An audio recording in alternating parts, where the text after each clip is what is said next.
Hospital, Reverend Dan Tatum. If everyone would please silence your cell phones, and if you so choose, please stand and remain standing for the Pledge of Allegiance.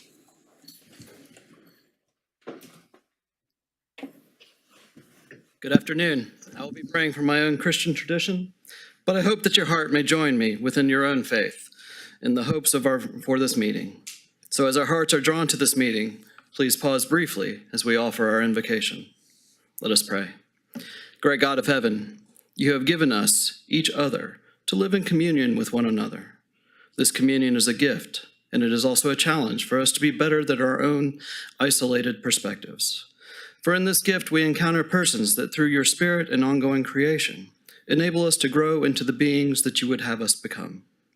As a community, we are also made increasingly whole when we may embrace, listen, and learn from all within our community.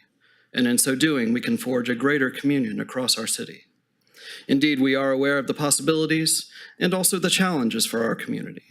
And we are aware of the stakes of tending our community here as well, knowing that our community, like others, embraces a great many peoples, perspectives, and commitments.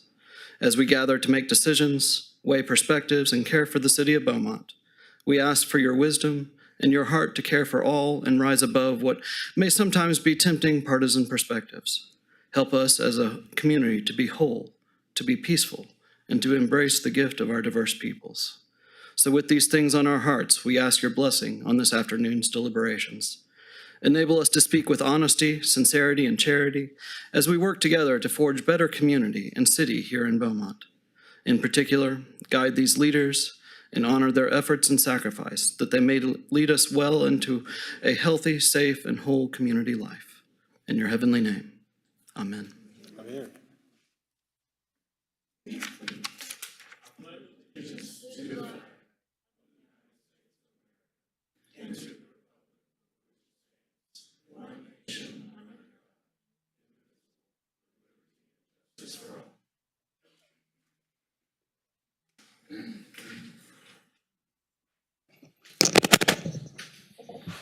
May I have roll call, please? Mayor West. Present. Mayor Pro Tem Neal.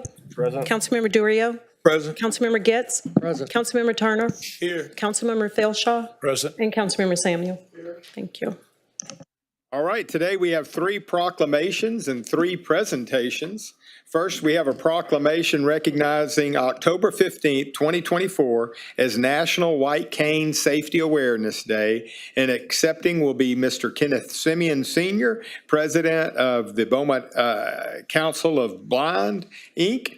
And if you would, come forward, and anybody that is with you, please come forward as well. And if you would start over with our city secretary over there, and we will shake your hand and maybe get a picture before y'all speak. So, here we go. We're coming.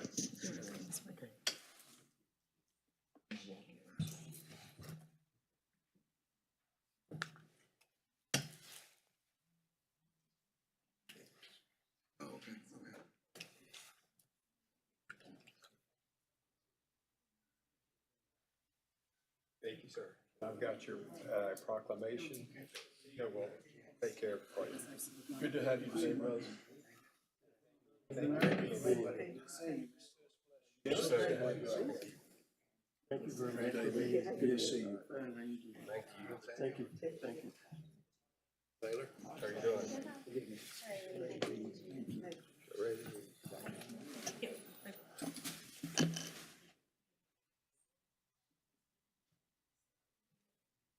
We're going to go ahead and get a picture, gentlemen.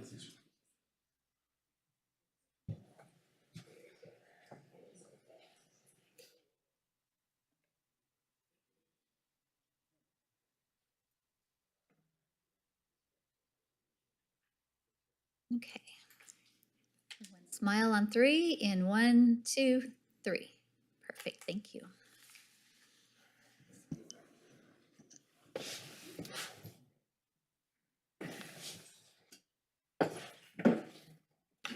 Say a little few words here. Okay. Thank you all so much for helping us to observe White Cane Safety Day for the Blind. And this is something that happens every year. We're always so honored. Today we had a great White Cane walk at Parkdale Mall with a great group of people joining us, and it's just a great thing to know. We had people blowing their horns, observed that they noticed us there, and we just want everybody to know, a lot of times they look at this cane and people call it a stick, but it is a white cane for blind people, and it helps us to navigate independently, and so it's something that we really appreciate, and we're just glad to be a part of Beaumont, and thank you all so much today. Thank you, sir.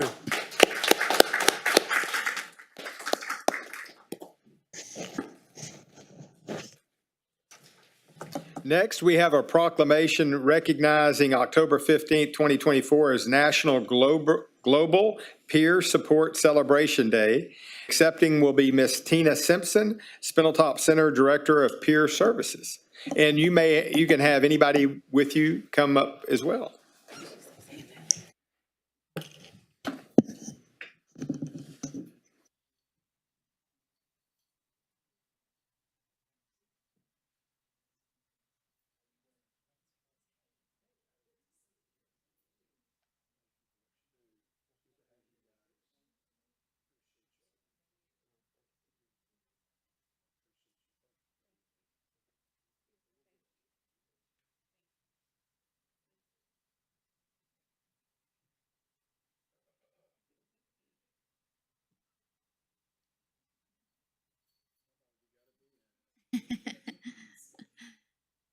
All right. Maybe scooch this way a little bit. Right there. Okay. In 1, 2, 3. Perfect. Thanks.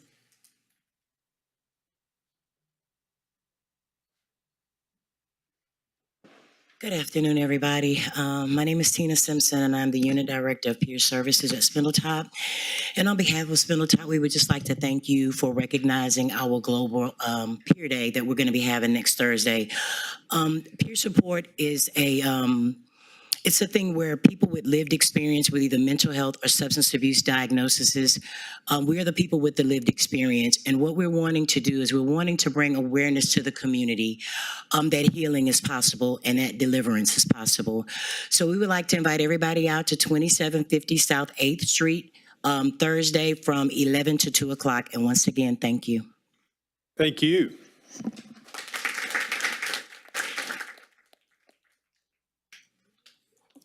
And next, we have a proclamation recognizing October 13th through the 19th, 2024 as International Infection Prevention Week.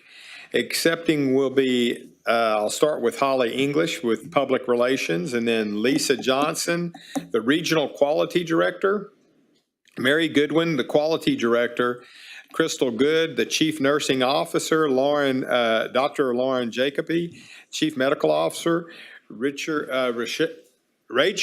Henley, Infection Preventionist, and Carrie Singleton, Infection Prevention Lead.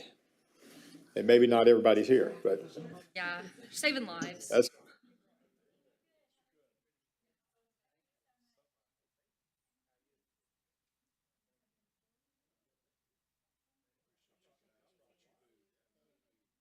Thank you very much. Appreciate you. Thank you.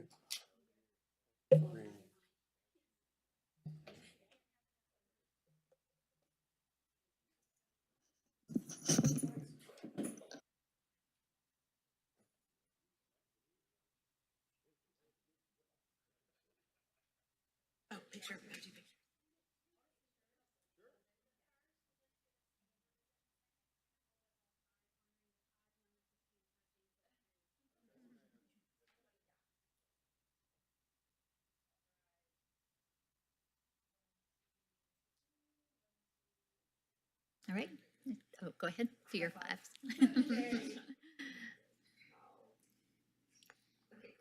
All right. Say that for me, please. Okay. 3, 2, 1. You want to do a high five? All right. Everybody put your hands up. Perfect. Thank you.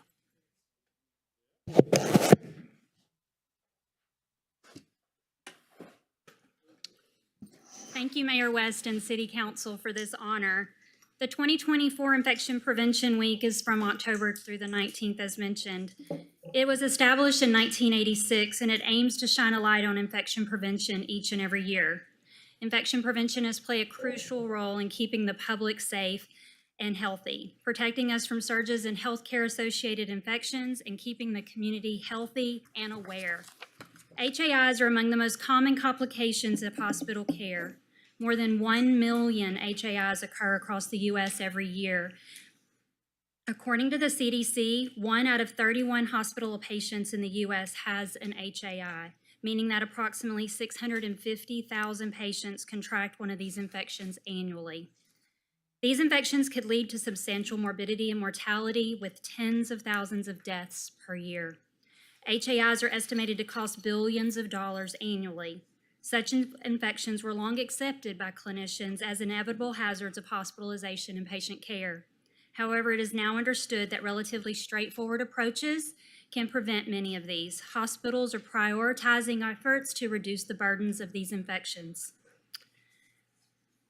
Hand hygiene remains the most important practice for preventing HAIs. Appropriate hand hygiene prevents up to 50% of avoidable infections acquired during healthcare delivery, including those that both affect the healthcare worker and the patients. Awareness of hand hygiene is important as a key strategy and public educational focus in reducing these. This year's theme, Moving the Needle on Infection Prevention, is meant to inspire infection preventionists to secure infection prevention resources are distributed equally in all healthcare settings, establish public health preparedness plans that address unique needs, and implement infection prevention practices consistently across the care of continuum to ensure health equity for all patients. I close with this. Gentle reminders from us, from those around us are important, and stated in Luke 11:37 through 41, even Jesus had to be reminded to perform hand hygiene. After Jesus had spoken, a Pharisee invited him to dine at his home. He entered and reclined at the table to eat. The Pharisee was amazed to see that he did not observe the prescribed washing before the meal. The Lord said to him, "O you Pharisees, although you cleanse the outside of the cup and the dish, inside you were filled with plunder and evil. You fools, did not the maker of the outside also make the inside? But as to what is within, give alms, and behold, everything will be clean for you." Thanks to you again, and once again, please join me and my associates from Christus Health Southeast Texas as we proclaim this week as Infection Prevention Week. Thank you.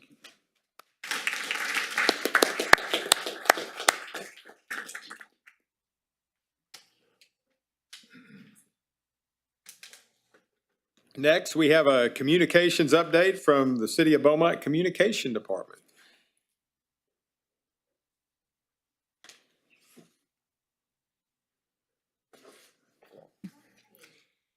Good afternoon. In this week's announcements, Beaumont's Scenic City status is moving from bronze to silver. The certification program recognizes cities that implement strict scenic standards and correlate the visual appearance of public spaces with the success of the city's economic development. Beaumont's recent addition of hundreds of trees and other beautification projects have moved the city to silver with a goal of achieving gold status by 2025. So congratulations to our Parks and Green Spaces Department. The City of Beaumont wants your input in determining how we use the funds we get from the U.S. Department of Housing and Urban Development. There's a quick survey on the city's website assessing community needs and fair housing issues in Beaumont.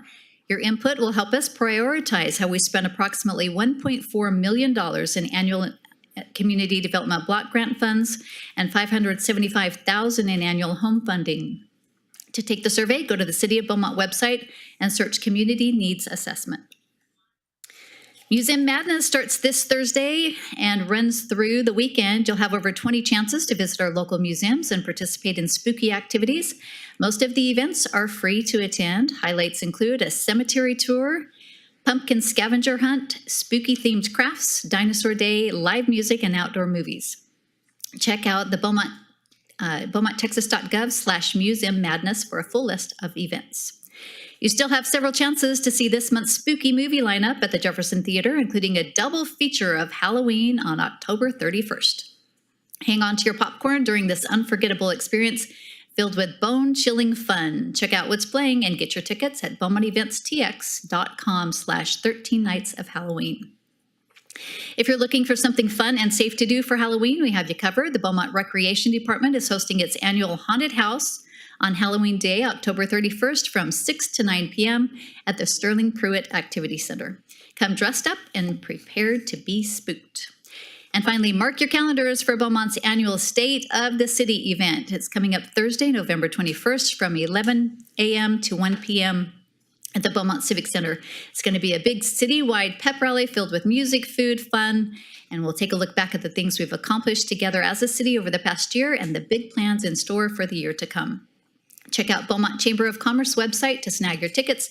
You don't want to miss it, and that's all we have for this week's announcements. Thank you. Next, we have a presentation by TxDOT on the status of construction projects in the city of Beaumont.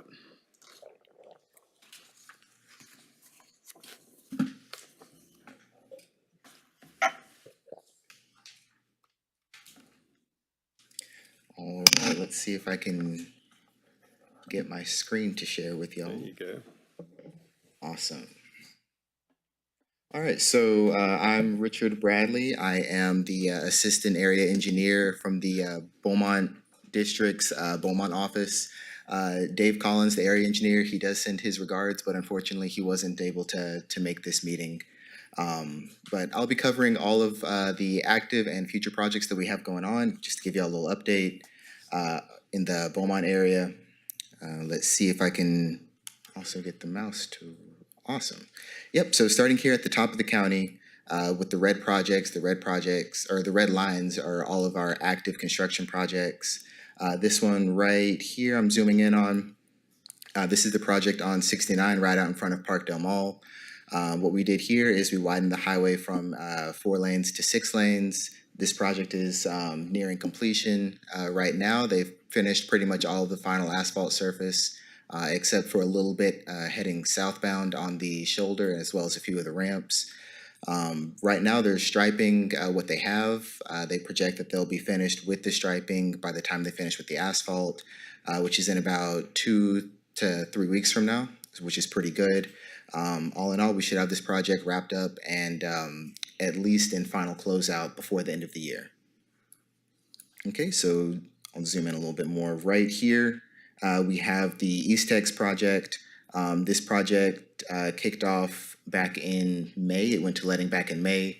However, there hasn't been too much in the way of construction going on just yet. There was a delay built into the contract to allow the contractor to acquire fabricated materials prior to them actually breaking ground. But we will see them start to break ground before the end of the year when those materials start to come in. And we'll see the initial construction take place right here along this section of frontage road out by the Acura dealership when they start the reconstruction of that section of the frontage road. That's the initial phases of the project. All right, so a little bit further south, the Cardinal Drive project, this spaghetti of red lines right here. There's a good bit happening on this project right now, 3 main points. First off, I'll cover what they're doing right here. So from 69 North over to I-10 West, that'd be this connector right here. The contractor is pouring footings for new bents for the new direct connector that they're going to be constructing later in the project. Also right here, actually on 69 on the frontage road, actually the northbound frontage road over the BNSF Railroad, they're also erecting columns so that when they actually construct the bridge for the frontage road right here, you know, we'll have the columns in order to will not get rid of these U-turns, but prevent you from needing to get onto the onto the main lanes in order to cross the railroad. And finally, the major impact that we have going on right here on this project is on the 25th, which I believe is next Friday, we're going to be shutting down this U-turn right here in front of Pods. This is Pods Warehouse right here. Sorry, I'm a little jumpy. Tinseltown, and I believe this is Main Event. So we're shutting down this U-turn for about a year. And we're going to be shutting down this U-turn so that we can, we're going to be doing some demolition of the main lanes in advance of them actually reconstructing the main lanes over the bayou right here. And in order to accommodate shutting down this U-turn, what we're doing for the rest of the frontage roads on both sides of I-10 is we're going to be converting that into two-way frontage roads, a two-way frontage road system. So we'll still maintain access to all the businesses in the south. It'll be regular two-way frontage down here. And on the north, we'll have, coming off of the ramp, you'll still be able to head westbound as normal, but heading contraflow, I suppose, to continue eastbound, you'll turn left right here onto Rexora, and then you'll come down here. I think this is Phelps Drive, and then you'll be able to continue down onto the pods if you have dealings with pods. But we'll still maintain access to all the businesses in the area. All right, so I think, yes, right here, it's hard to tell, but this red line is another project. This is another widening of I-10 where we went from, where we added an extra lane to the outside. And the major development on this project is right here. This is Smith Road, where we recently constructed the new overpass. Right now, we have them working on the underpass to get the connectivity from one side of the highway to the other. They're projecting on finishing this up before the end of the year. So actually at the rate that they're moving, it should be probably a little bit sooner than that, which is a good thing.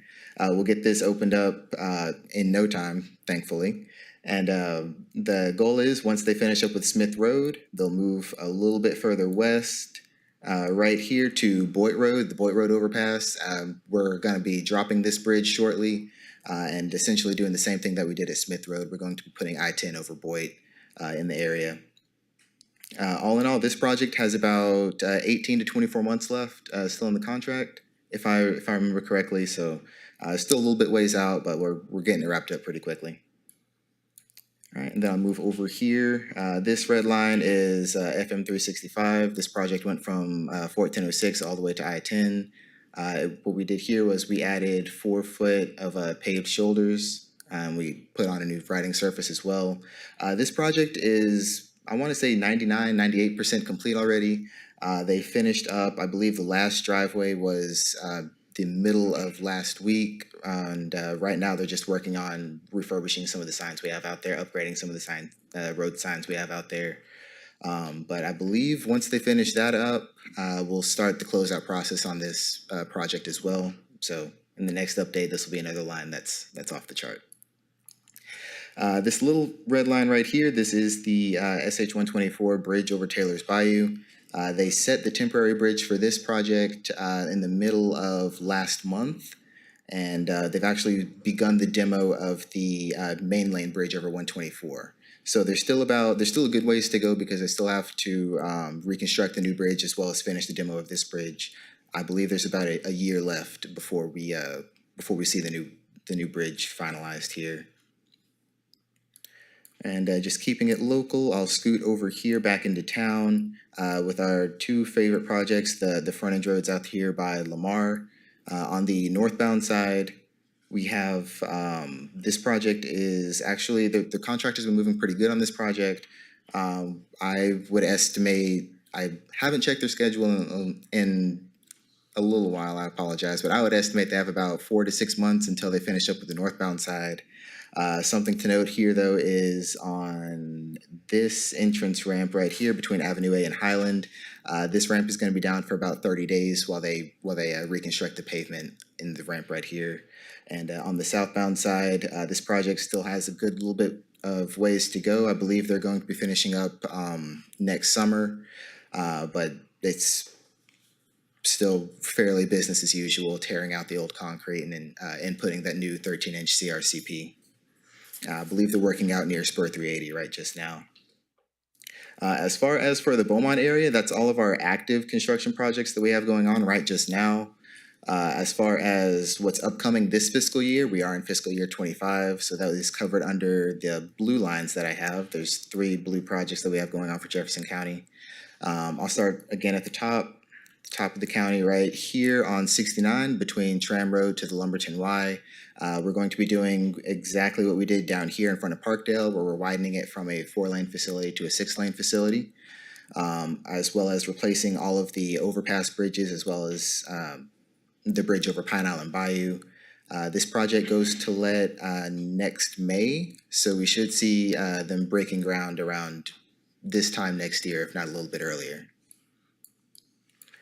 And right here, so similar to what we have going on right here in front of Lamar on the frontage roads, we're going to be moving up a little bit further between 124 and Florida Avenue. We're going to be replacing all of these frontage roads also with brand new concrete to tie into, or not to tie into, but to match what we have going on down here in front of Lamar.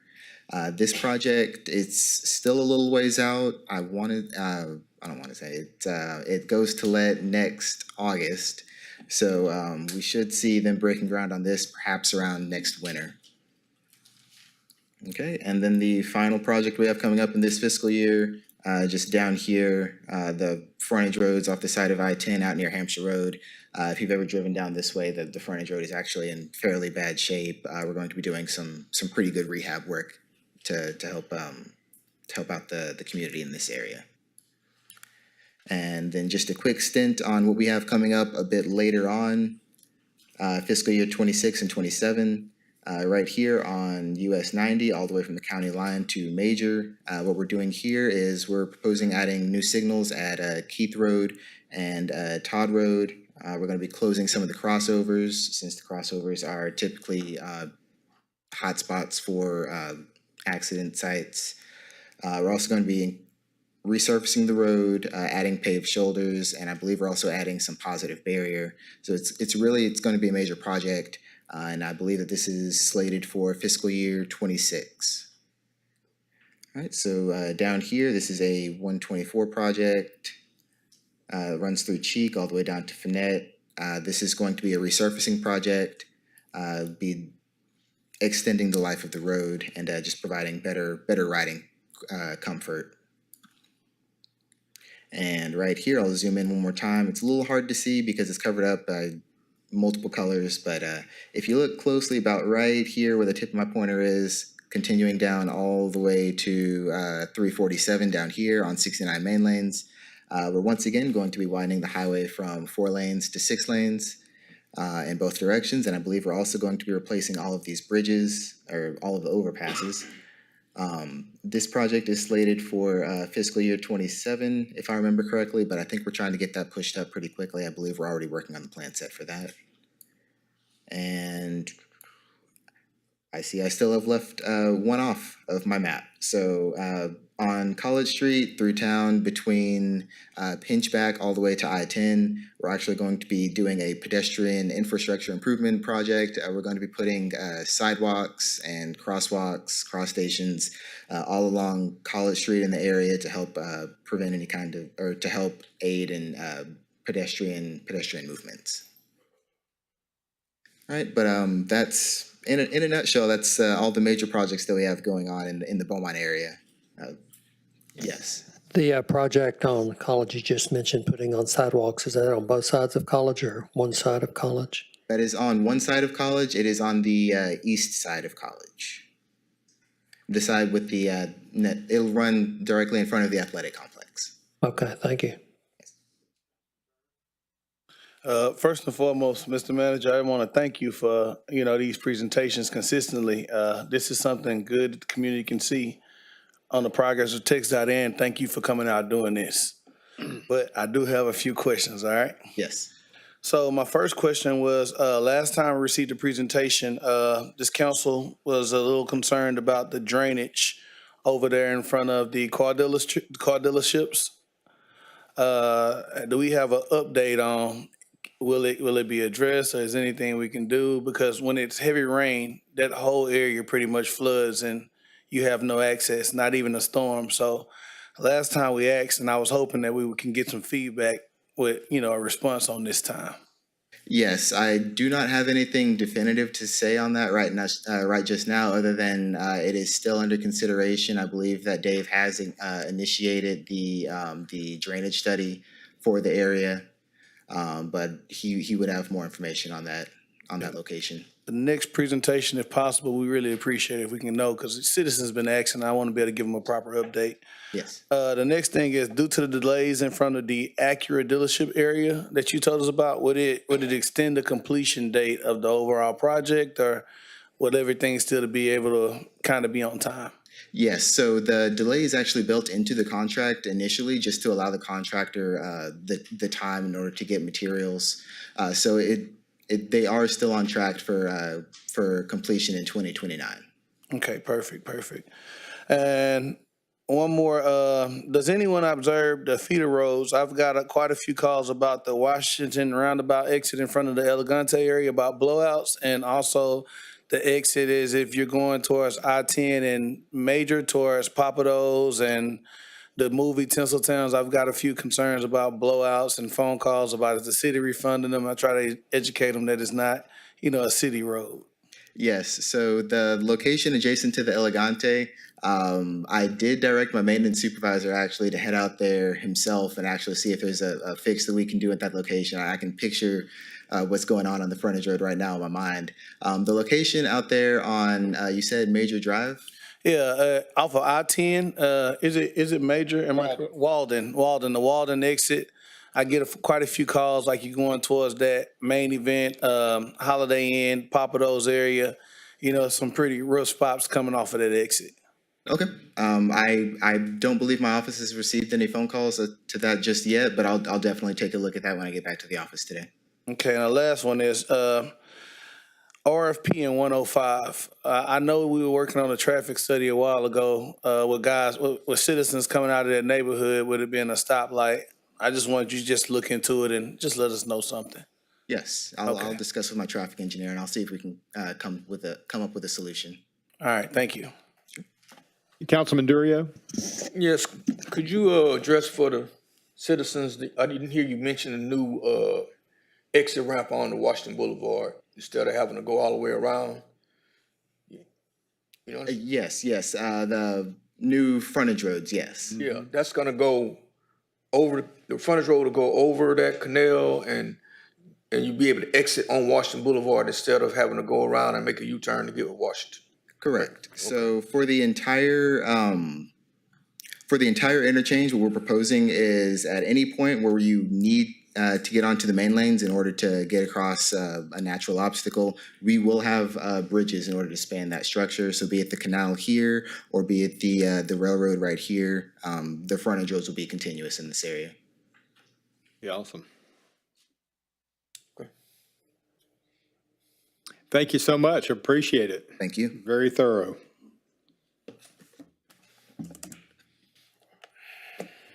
And lastly, we have a presentation by Lockwood, Andrews and Newman, Inc., Phase 3 Assessment of the City Sewer Collection System.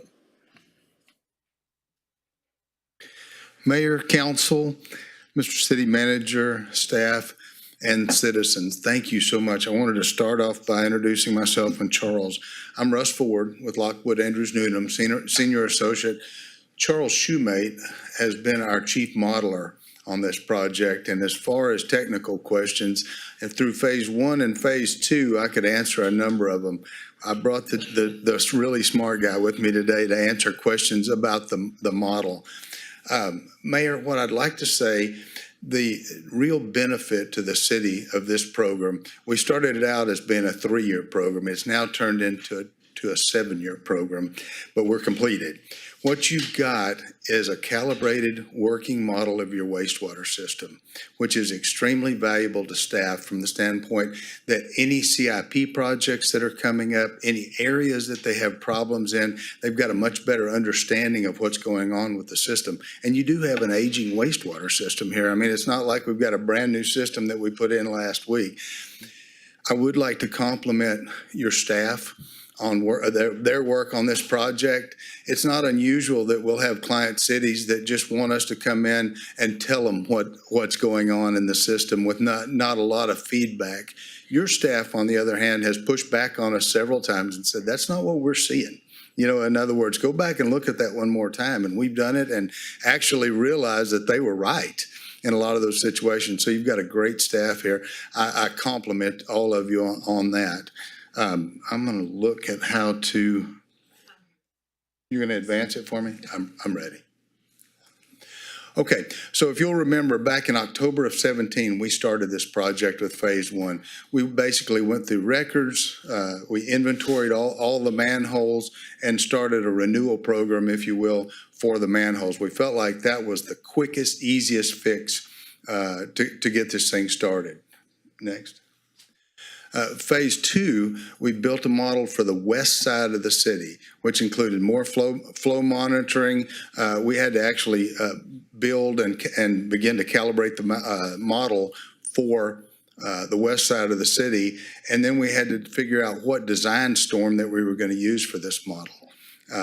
So go ahead to phase three. The east side of the city was the final portion of this thing and putting the entire model together and making sure that it worked properly. So we began phase three, the one that we're reporting on to you now, in March of 23, and this will be the final completion of that after we get all your questions answered. But we've worked with staff and we think we've got everything going. This also included flow monitoring, and it's not unusual in an ongoing 3-year process like this that will not hit the maximum rainfall occurrence that we would love to be able to design for. So what Charles has to do is he has to take the data that we get, the flow data, which sometimes may not be at maximum capacity, and then project that over. That's the design model that we work on the thing. And then we spent a great deal of time combining and calibrating the two half models. Go ahead. Charles, you want to speak just a second about the design storm analysis, please? It comes up again. Let's It does. Go ahead. All right. Okay.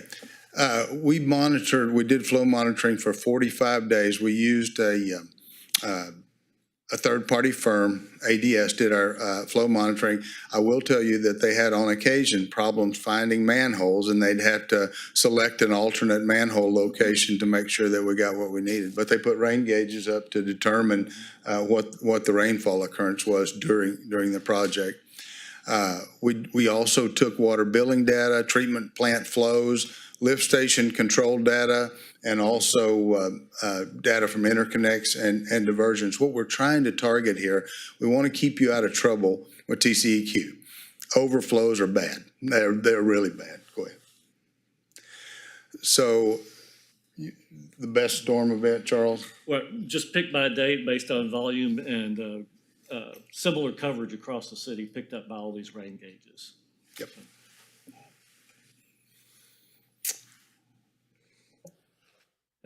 So the model incorporates, either actual information about or assumptions about land use, rainfall distribution. So Russ touched on the design storm is a 5-year, 6-hour storm. It's a little over 5 inches of rainfall. A lot of that concentrated in just a 2-hour period. So this starts to get kind of technical along those lines. But, there is precedent for that size storm and analysis of these systems for this kind of purpose or use. Other municipalities are using similar events to look at their systems. Go ahead. Okay, the model adjustments, basically the start, the peak, and the end time adjustments were all a part of the modeling thing. Go ahead. Okay. What we were doing was to try to look for possible blockages in the system, and this is where I gave your staff a lot of credit because they had some knowledge that they helped us with. In other words, if the model said we should have a blockage here, but we didn't see that in practice, we would go back and recalibrate and make sure that we got things right. Go ahead. Okay, we touched on this just a second ago. I made Charles get ahead of us, but the design storm is used to locate pinch points in the system. In other words, what we're trying to see is where the system is either undersized or we've got some sort of a blockage or flow problem there. So.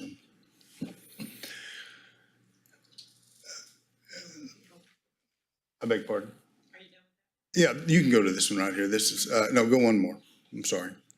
Okay, so we actually brought up a few of the of the specific points, this 48-inch trunk line, 23rd Street lift station to the wastewater treatment plant, I believe it's under construction right now or under design at very Right, least. on the next slide, there are 3 projects, I believe, that in this service area. Yeah, yep. And if you'll see that you've are planning on spending replacement or cure in place of 8,800 feet of pipe lift station to Washington Boulevard, that's about a $4 million project for you, so go ahead. Okay, 24-inch trunk line at Calder Avenue. What Charles did a really good job of explaining to me as we were going through this, if you'll look at those low points in that top line up there, that indicates the low points in the system and where we can automatically, when we get a high rainfall event, we're going to get some overflows there. So we know where those are now. City staff knows what to do. Hopefully we'll be developing a CIP that will address all of these that you see. Again, this 36-inch line, Santa Fe to 23rd, you've got a predicted surcharge near the lift station is what we Right, and saw. that elevation axis is exaggerated. Of course, that's 2 feet. It may be over a few hundred feet or over a quarter of a mile. But, focusing on those low points tells you a lot about where drainage wants to go, where it's prone to get into the wastewater system, and that's where you want to try to keep it out. And, it's easy to look at these profiles and see, it looks like a capacity problem where that hydraulic grade or that water surface, if you're not familiar with that term, exceeds the slope of the pipe. But the answer is not always capacity improvements. It's finding where in the system that rainfall is getting into the system, going and addressing that need and keeping the rainfall out. Okay. This is even more pronounced. More pronounced, more model predicted pinch points as the storm surging exceeds pipe capacity. So think about this, South 11th Street to the wastewater treatment plant is a problem. Blanchette to Washington. Charles, help me with this. And this is one of your 60-inch trunk lines. Well, right, and this problem begins with the problem in the downstream line. So this is a branch off of the trunk approaching the wastewater treatment plant. And it starts out with a high water surface elevation there due to the downstream hydraulic conditions. But again, the key would be to keeping a lot of that flow out of the system in the first place. Okay, again, really the same thing here. Wall Street, Avenue C lift station. You just see a point way downstream here where that hydraulic grade gets steep relative to the slope of the pipe, just indicating there's more flow entering the system than that pipe has capacity to carry. Okay, so why did you spend the money and the time to get a calibrated sewer hydraulic model? First of all, your staff will have a much better understanding of the system and they can predict and plan where problems are going to be. Excuse me. You still have an ongoing program with inflow management. In other words, that is a problem where we've got old, particularly brick manholes. That is an avenue for water to enter that system during a rainfall event. We've got to take care of that first. It'll help all of the problems down the line. In case we were to have an overflow at some point in the future, it'll help us with our reporting to TCEQ. It also will allow emergency preparedness in the system.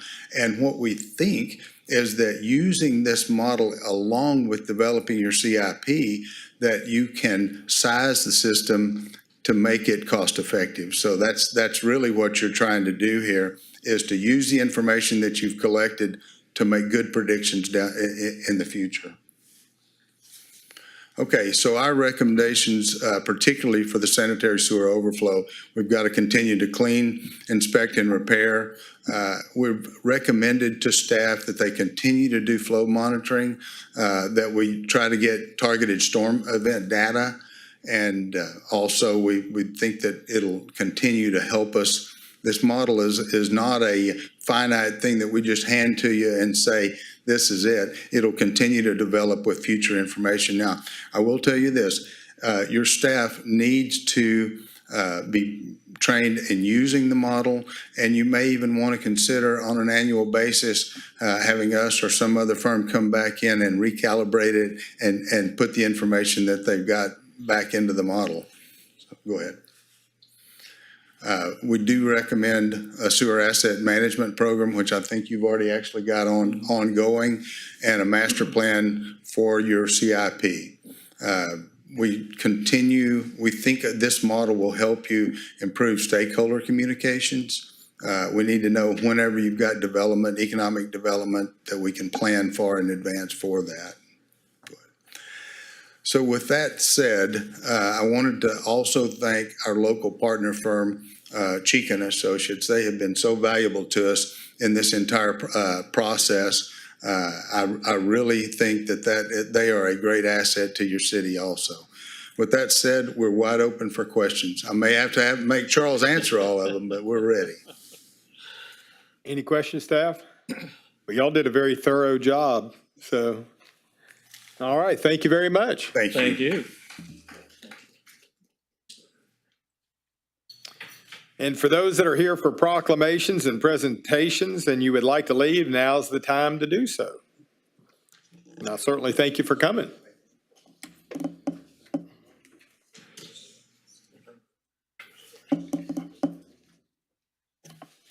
At the close of the meeting today, City Council will recess into executive session to consider matters related to and discuss or deliberate economic development negotiations in accordance with Section 551.087 of the Government Code, to wit, specifically the Project Riverfront. Consider matters related to contemplated or pending litigation in accordance with Section 551.071 of the Government Code. Caleb Finter versus the City of Beaumont and Chris S. Boone, calls number B210244, and James Matthews versus the City of Beaumont, Texas, calls number A192887. Now is the time for public comments. Any citizen who wishes to speak, you may make public comments on the consent agenda or regular agenda items 1 through 12, or any other topics. Items 13 through 16 have already been heard in public hearing. Therefore, citizens cannot speak on those items. The city clerk will call your name when it's your time to speak. When you approach the podium, please say your address, city, and state. You will have 3 minutes for public comments. The green light will come on when you approach the podium, and the red light will come on when your time is up. Please be reminded that myself and council cannot respond whenever you're making comments, but someone from our office will be in contact with you. Albert Harrison.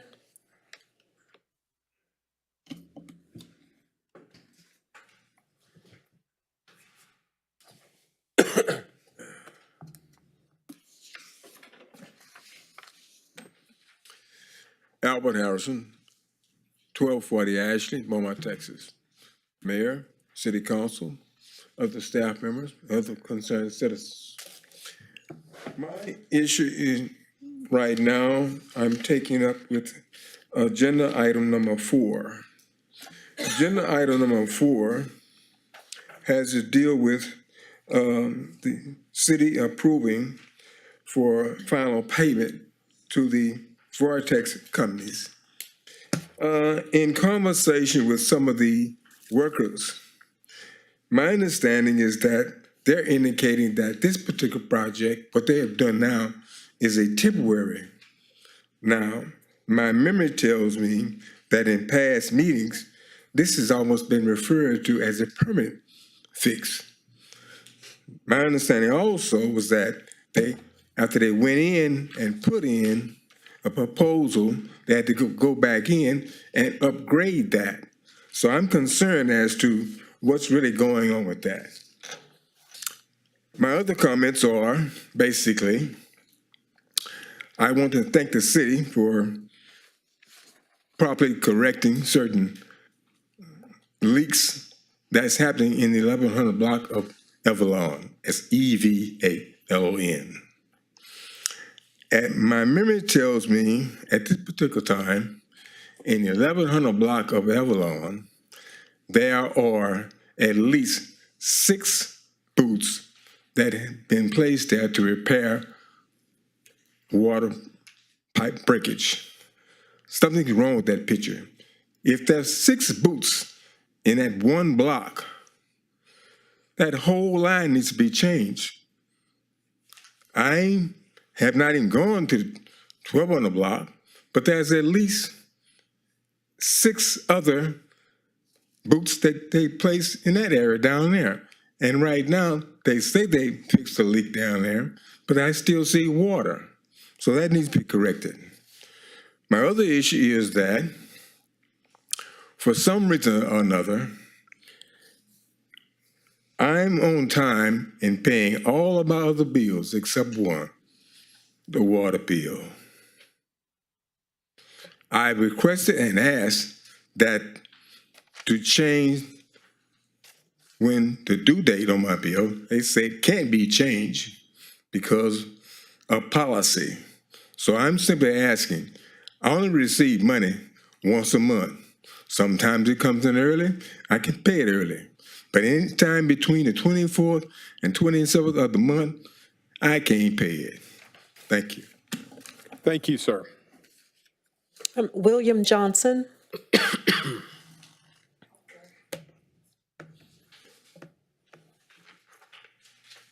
Good evening, Mr. Mayor. William Johnson, 1045 Madison Street, Beaumont, Texas. Council, Mr. Mayor. My complaint is still the same. I opened an account with Chase Bank here in 2021. And I've been getting all these,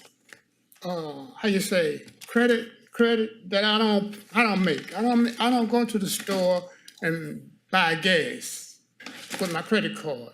I don't go to HEB and buy $75 worth of grocery. I pay cash. Okay, now I got all these charges with a debit card. I go to my bank and complain to my bank president about them, and she tells me that I have to go to the police station because she say I made the charges because someone else got the same card that I got making charges on me. So I canceled the card. I gave the card to her and tore them up. 2 cards was charged with these charges on them, and I couldn't get her to see this. But instead, she let me know that I have to go to the police station to do this. I did that. I went to the police station 2 or 3 times complaining to the police station about it. Still nothing. I eventually got a chance to talk to the chief of police. He sent me a letter. I filled the letter out, and that was like in March, April. I still haven't heard anything. I canceled another debit card. Okay, that added up to about $3,000-4,000 worth of debit card charges that I didn't make. Now, since all that went on, I canceled debit card. I got another debit card, but I didn't use it from 23. I didn't use it none last year. And the 3rd and the 24th of this year, I got this. I got a bill here, a $900 debit from my account.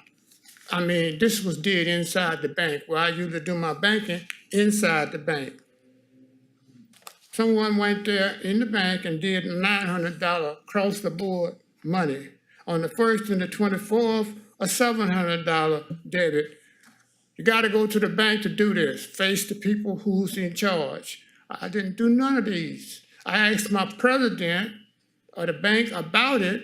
She says that she told me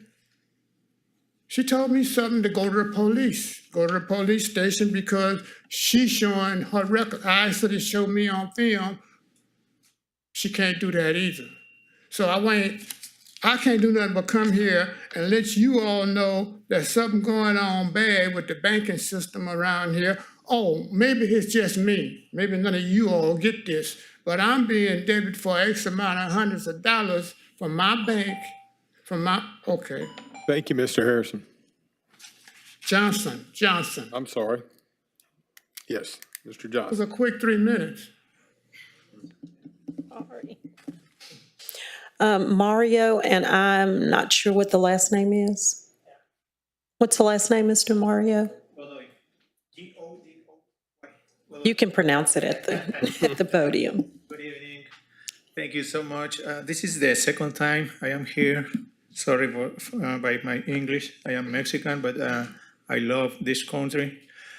Southeast Texas is a good place for my bakery. I have some goods in 2570 Calder. The bakery is open for you. And we have a festival coming. It's a festival, Dia de los Muertos. I wish you can visit us. I wish you can be a sponsor, or I wish you can help us, Mayor, with security assistance for pedestrians or the police attendants. We need people happy and safety. So can I give you some flyers? Sorry for my English, but I wish you can visit us because this is for families and kids, Thank you so much. Thank you, sir.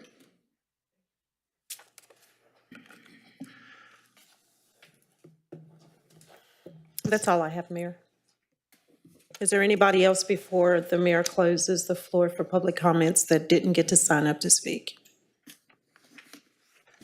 Thank you. All right, public comments are closed. Is there a motion and a second for the approval of the consent agenda? Mayor, I move to approve the consent agenda except item G. I'd ask that it be pulled for the purpose of recusal. Second.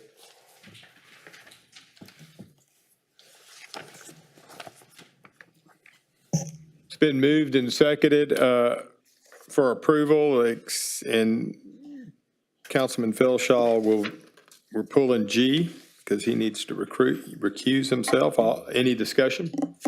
Councilman Turner? Yes, sir.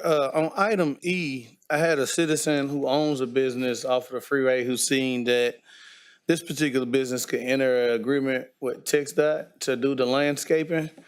Is there any way possible that someone can explain how this may work with, other businesses that may be interested in doing the same? Alexis Sparks not here. Let's see. Try not to work you too hard today, Molly. I apologize. I appreciate that. So the Emergency Center reached out to TxDOT wanting to do the beautification project. TxDOT themselves are not able to enter into this type of agreement directly, so the city is working as an agent between the two.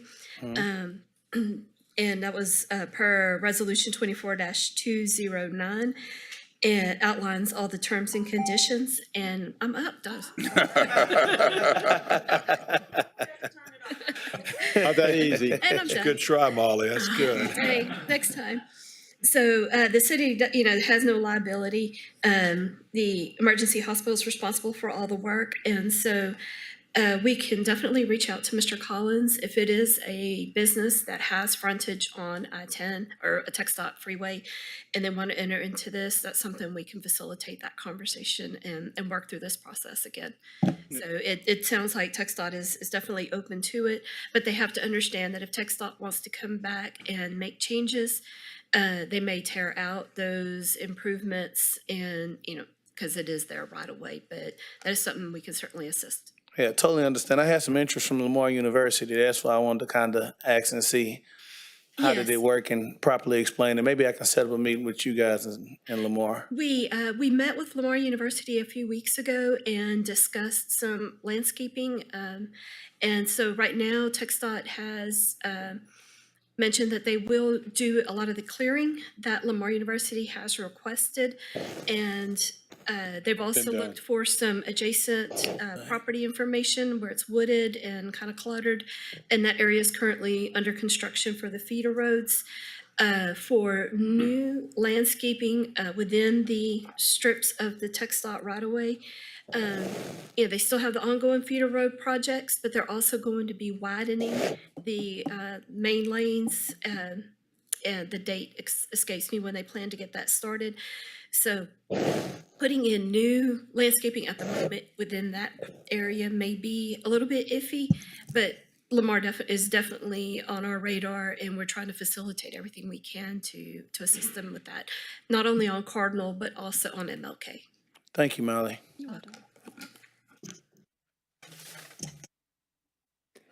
Any other Any other discussions? Okay, then we have a motion and a second for approval of the consent agenda, except for item G that we'll visit after this. All those in favor of approving, please signify by saying aye. Aye. Any opposed? The motion is carried. Now, I'll take a motion and a second for approval of item G. Move to approve G. Second. It's been moved and seconded to approve item G on the consent agenda. Is there any other discussion? All those in favor of approving item number G, please signify by saying aye. Aye. Any opposed? Motion carries. And Councilman Felshaw abstained. Mr. City Manager, may we have the reading of item number 1, please? Thank you, Mayor. Council, consider a resolution accepting the 2024 certified tax roll, which is fiscal year 2025, and it comes with the recommendation of approval of the resolution. Is there a motion for item number 1? Second. There is a motion and a second for approval of item number 1. Is there any discussion? All those in favor of approving item number 1, please signify by saying aye. Aye. Any opposed? The motion is carried. Mr. City Manager, may we have the reading of item number 2, please? Council, consider a resolution to approve the purchase of chatbot software from CaraSoft Technology Corporation of Reston, Virginia, to be used by 311 and city communications in order to improve communication with citizens. And it comes with the recommendation of approval. Is there a motion for item number 2? Move to approve. Is there a second for approval? Second. Be Councilman Felshaw? Yeah, let Alder have it. All right, Councilman Neal. There is a motion and a second for approval of item number 2. Is there any discussion? Councilman Turner? Just a concern, I know we have a lot of seniors in Beaumont that may not be too familiar with, chatting with the bots. Is it a certain feature? Is there anything we can do to accommodate our seniors in our community?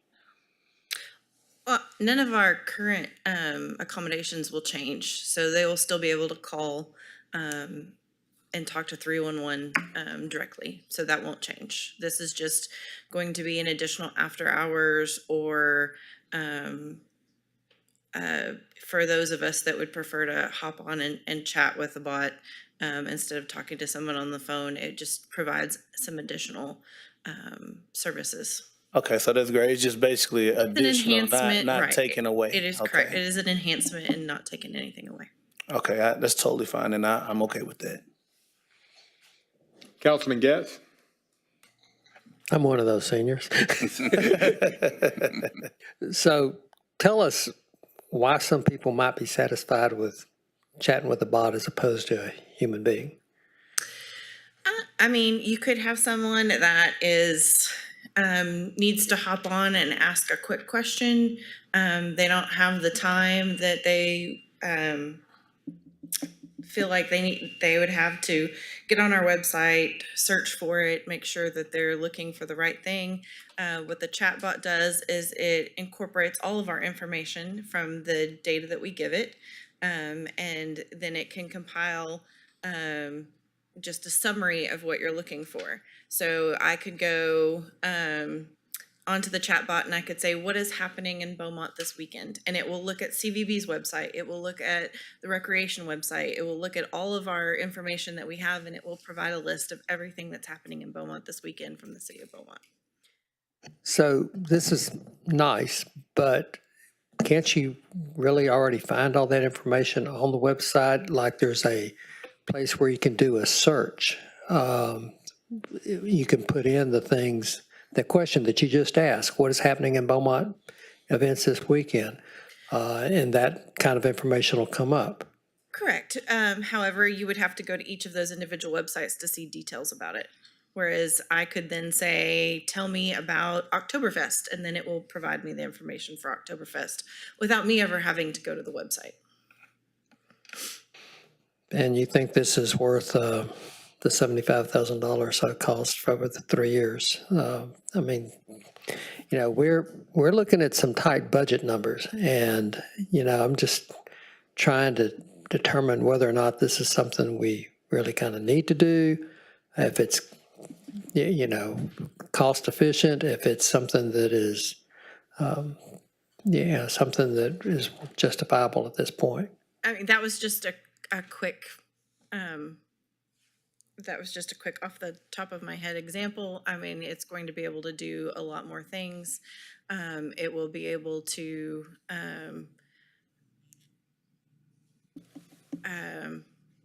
really anything that we want to give it. So if there's information that we get frequently requested, all of that can be fed into it.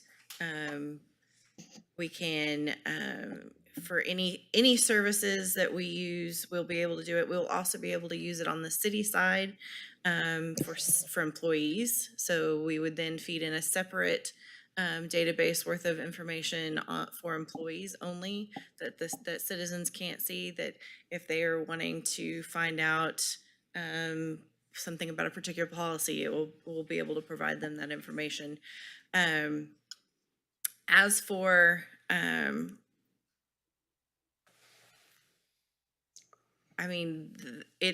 there is an AI component in our strategic plan. This is related to that. There are several cities besides us that are moving forward with these AI chatbots. It will also benefit staff time, specifically for city communications, because it will take the place of instant messaging through Facebook, Instagram, Nextdoor. All of that will be directing you to the chatbot. And then if it can't be answered, then it will direct them directly to city communications. So it benefits from staff time.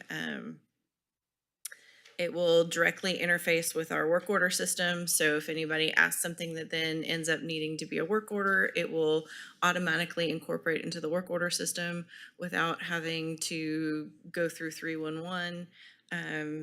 There is a lot of benefit to the city. Didn't we do something with CityWorks where we can get some of that same information that you just described, where you can go and look at work orders and track things? Are we duplicating that? And you mentioned efficiencies on employee time, but you also are talking about having to have somebody input all of this in too. Isn't that kind of a wash, or am I just not understanding? Well, so during the integration, we'll be setting up all of the things that feed the information in. Once they're set up, they're there. So that's not going to take any additional time unless there's something new that we want to add to it. As far as CityWorks, we have several dashboards that we have on the web, but this would not replace that. It would be working in conjunction with it. And you like it and you think we should do it? I do like it. What I don't want to happen is for us to wait on the AI train, because we'll become behind from what other cities are doing, and what I've seen from some cities that are holding fast on it is that they're going to end up having to do it anyway, because everything is incorporating AI. And this would be our not our first foray into AI, because we do have some AI that we're using on the employee side, but it will be our first foray into AI that will benefit our citizens. You finished, Councilman Getz? Councilman Philshaw, then did you have something, Councilman Turner? And Thank then you, Mayor. Councilman Sandy. I'm assuming from what you're saying is that there will be some return on this initial investment when it comes to man hours. Correct. It's going to free up our staff, so there may be some savings there with monies because of the number of man hours that this will free up. The second thing is, this is a 3-year program, or 3-year. Okay. At the end of 3 years, will you be able to track it, of how many citizens took advantage of this? So you can come back to us and say, you know what? It's just not worth the investment. We're not getting the return that we were hoping for, and we're going to discontinue the program. Yes, we could even incorporate those statistics within our monthly report. Thank you. Councilman Turner? That was similar to my question. I think the more important part is, tracking data to know what are our real problems and problem areas in Beaumont. It's kind of hard when you're looking at finances and spending money if you can't really make data-driven decisions. So are we getting more calls about this? Is it more directed in this area? So it kind of makes more sense because we're trying to get to the zero-based budget on where the money actually needs to be spent based upon collecting the data of the complaints and the concerns coming in. So will this program actually track the data of what a majority of our concerns are coming from? It will track on the citizen side, it will track what the citizens are requesting.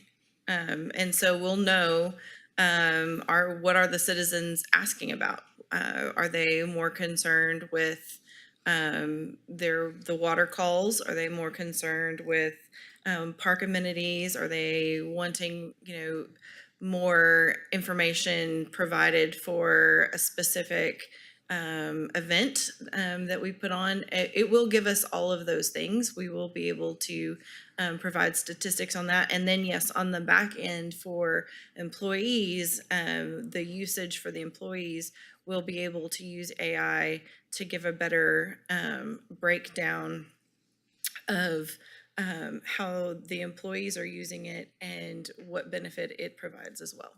Yeah, it's 7 of us on council. We got 116,000 people. I think, assistance keeping up with that makes a lot of sense. Now, it does show 3 years. However, after the first year, if we decide that it's not working, we are not committed to all 3 years. So the only thing we would lose would be the $10,000 implementation cost. Councilman Samuel will get mad at me if I let anybody cut in front of him. I'm playing. Then City Manager Williams. It's fine. Well, I just want to make sure I understand. This is really providing our citizenry with another ability to deal with the progress that's being made in data research. Whereas with the internet, a person has to be able to navigate through the internet and be able to understand it.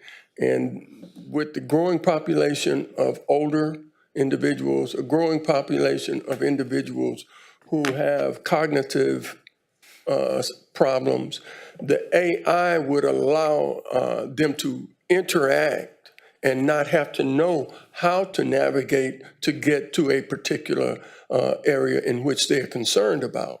And so that is basically what AI is doing. But at the same time, the only concern, we have to make sure that the AI system is providing accurate information. And that's a part of the process in which you can determine as you look at the results. And it does really create a better tool of evaluating what our needs are and how those needs are being addressed and how we should move forward from that point. So by going with the system initially, you say how long, you say after the year, you say? So the quote is for a 3-year term, but it is not a contract. We are not contracted for 3 years. So if at the end of 1 year we decide we didn't want it, it's just the $10,000 implementation cost that we would be at. But at the same time, if we go with this system and we find it proves itself beneficial, then that eliminates that back time that we would have been trying to go through the initial process in developing it and implementing it with our services that we provide. So that's what you're attempting to do. Correct. And we would love feedback from citizens and from you all if you're hearing from citizens of something they would like to see provided as part of the chatbot, if it's not something that we're already providing within it. As long as we have the data, we can provide it within the chatbot. So that chat box would allow us to direct citizens to the departments that would better serve their concerns and things like that? Oh, yes, yes. I just wanted to say also, one thing that's beneficial for this with citizens is it will allow a citizen to input their question in their native language, and it will then give them back an answer in over 50 different languages, which is something that we can't do right now. So just want to add that. As you were saying, Councilman, for citizens that may not be tech savvy, all you have to type into obviously you have to get to the chatbot itself, but once you're there, you just have to type in a question like you would be conversing. That's the great thing about a chatbot is it's basically just asking questions and answering and asking for further details, just like you would be having a conversation. So instead of having to dig through website pages and making sure you're on the right department and that you have the right information, all you have to do is simply ask a question. And we do want to reduce anxiety for our older citizens. Mr. City Manager, and then Mr. Councilman Duria. Okay, and you're not in that older category, so we won't address you. Artificial intelligence is the way to go now. It's when people went to computers, it was a big thing. I equate going to artificial intelligence as the same thing now. It's a major development in the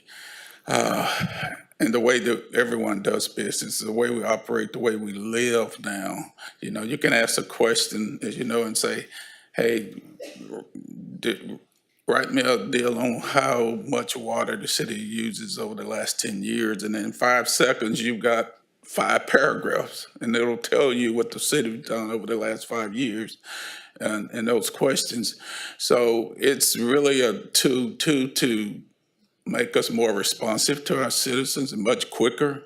Where we have to go through people and different connections and things. You ask a question and people will get an answer in a matter of seconds. We've had some issues with getting people responded to. And this is like really, really, really fast in getting that done. There are studies of results out there, and the studies are really show that these are productive methods of doing business for cities. There have been studies done everywhere, Boston, New York, Washington, Arlington, Texas, and they've come back with really high marks for responsiveness and being able to do what they're supposed to do, basically. So, this helps us. We're not here to replace people in jobs, but this does make us much more efficient, and we can direct people in jobs. You won't have to have a person doing that so much anymore. You have the ability to do it because it'll have access to all of our information. It just won't have it. It'll reach throughout our system, whatever she puts, when we compile this information, anything in that system, it will reach and get it and answer in a matter of seconds. So this is a very small price to pay for what we're going to do. Thank you. Councilman Duria? Yeah, how would the citizens access this system? There'll be many ways. We'll have it on our website. Probably all of our websites will have a link to it. Anytime you a citizen messages in, for example, Facebook, it will provide a reply back and direct them to the chatbot. And basically it will just show up, like if you've been on other websites and you see the little icon at the bottom that says chat with us, it will just be a little icon that lives on the web pages. Thank you. Councilman Samuel, then Councilman Felshaw. Well, last thing, I in conjunction with what the city manager was saying, as we've seen this week with us going to the real-time response. That is an example of the times that we're seeing. I know I was explaining to someone at one of the meetings last week how user-friendly and how these systems or AI will complement everything else. But you have to be careful. Like when you say, hey, SIR, whoever, hey, that's Siri, you have to be careful with what you say because they respond to that. And in emergencies, people have used that. And as I was telling somebody about saying, hey, whoever, it actually called the police because I was explaining how someone can use that system. So with that, that has been a tremendous impact right now to response, as I was talking with the chief earlier, responding to emergency calls and freeing up personnel to deal with some of the minor things to allow them to put the manpower toward the major things. So I think we have to be aware of the importance of AI, and it's just our responsibility to make sure we're implementing it in a way that will be beneficial to the masses of our citizens. Thank you, Councilman. Councilman Felshaw. The language component is huge for me. Besides the services provided to our citizens, that language component is huge. I only ask one thing. After 1 year, would you please come back and give us a report and say, look, this is what we're finding to make sure that our investment is giving us a good return. I would love to. Thank you. Thank you, Mayor.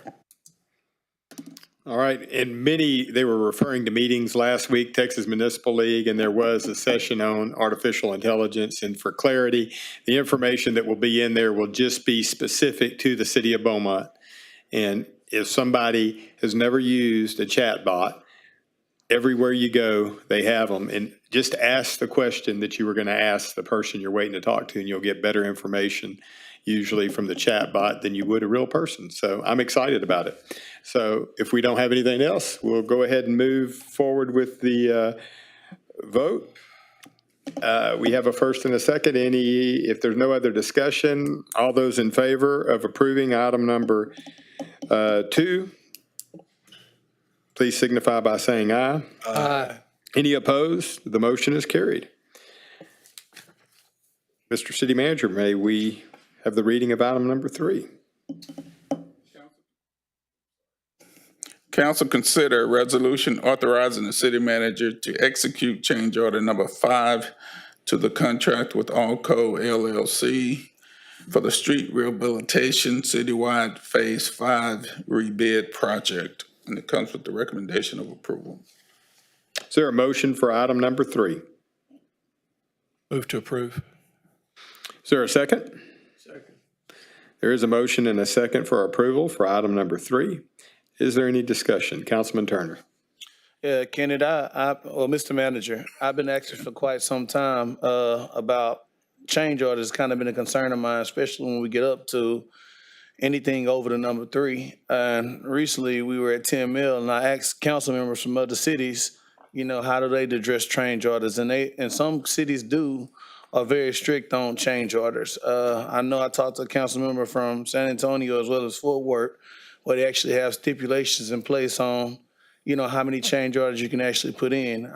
Is it anything we can explore as a city or anything that you think can be beneficial, because I've seen some change orders get up to as high as 8 and 9.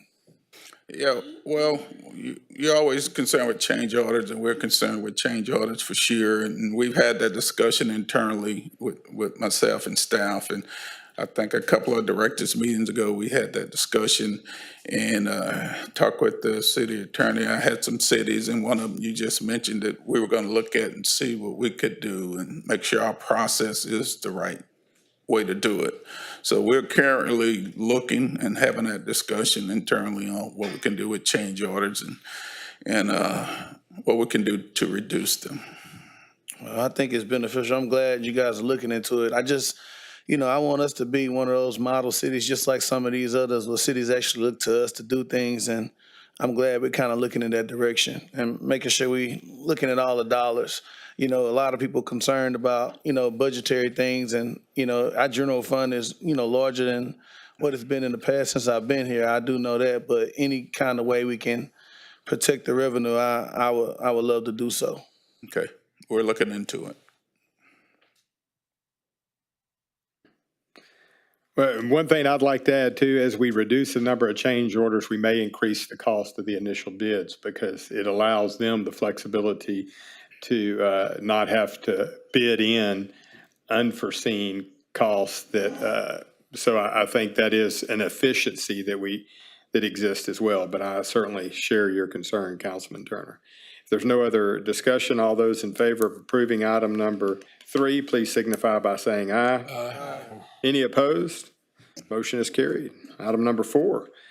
Could you please read that, Mr. City Manager? Yes, Mayor. Council consider resolution authorizing the city manager to accept maintenance and authorize final payment to Vortex Companies for the repair of the 5 feet by 7 feet oval-shaped storm line on Long Avenue, and it comes with the recommendation of approval. Is there a motion for item number 4? Approval. Second. There is a motion and a second for approval of item number 4. Is there any discussion? I know this is an item that Mr. Harrison, I believe, mentioned. Are we believing this is going to be a more permanent solution or a temporary solution? Good afternoon. So the repairs for the lining of the Long Avenue storm sewer are permanent. The project was unique in that this large, odd-shaped storm line is located directly underneath the railroad tracks for BNSF. And so it was found that this method of repair of installing the lining was the most cost efficient rather than trying to dig it up, because then it would have been orders of magnitude more expensive, unbudgeted work to be performed. The work was completed in 2 sections. One was where we secured the outer voids of the pipe with grouting, and that work is complete. And now this lining in the interior is a permanent repair. Thank you. There's no other questions. All those in favor of approving item number 4, please signify by saying aye. Aye. Any opposed? The motion is carried. Mr. City Manager, may we have the reading of item number 5? Council consider a resolution authorizing the city manager to award a contract to Texas Drainage, Inc. of Waller, Texas for the citywide ditching program, Phase 2B, and it comes with the recommendation of approval of the resolution. Is there a motion for item number 5? Move to approve. Second. It's been moved and seconded for approval of item number 5. Is there any discussion? Mayor, I'm sorry, I missed the motion. Motion second. If there's no discussion, all in favor of approving item number 5, please signify by saying aye. Aye. Any opposed? The motion is carried. Mr. City Manager, may we have the reading of item number 6? Council consider a resolution authorizing the city manager to execute final change order number 6, accept maintenance and authorize final payments to Gulf Coast, a CRH company, for the 4th Street roadway rehabilitation project, and it comes with the recommendation of approval. Is there a motion for item number 6? Move to approve. Is there a second? Second. There is a motion and a second for approval of item number 6. Is there any discussion? I have a question on this one. Yes, Councilman Neal. Going back on the topic that Councilmember Turner was talking about change orders earlier, I think this one's a pretty good example of sometimes you do have to have change orders, because if you look overall on this one, the price, this is change order number 6, but the price has still come down from the original base bid. Appreciate you, Councilman Neal. I agree 100%. My concern was just the ones that actually are at the original bid. It comes in and it's lower than other contractors who have bid as well. And when you add it all up at the end, it's millions of dollars higher than those original contractors. So I definitely don't have an issue with a change order for a reduction, but my issue is when you go back and look at these original bids, that's my concern. So to that extent, I want to explain like original bids. So even the contractor, if you just go back to the previous change order where the highest bid was in excess of $2 million and the bid we went with was almost $1.5 million difference. Had we said, okay, we're going to go with the highest bid because they bid, the change orders that were necessary and needed would have still been in excess of that amount. So we typically go with the lowest best value bid. So that's someone who's either done the work before, and not necessarily the lowest, but the best value for the city is closer to what our engineer value, what we estimate the work to be, but also someone who has experience doing that caliber of work. Sometimes the lowest bid isn't the best value bid for the city because they've never done that work before, or they have poor work history with the city, or they have a tendency not to pay their subs. So we typically go with best value overall. So that's one.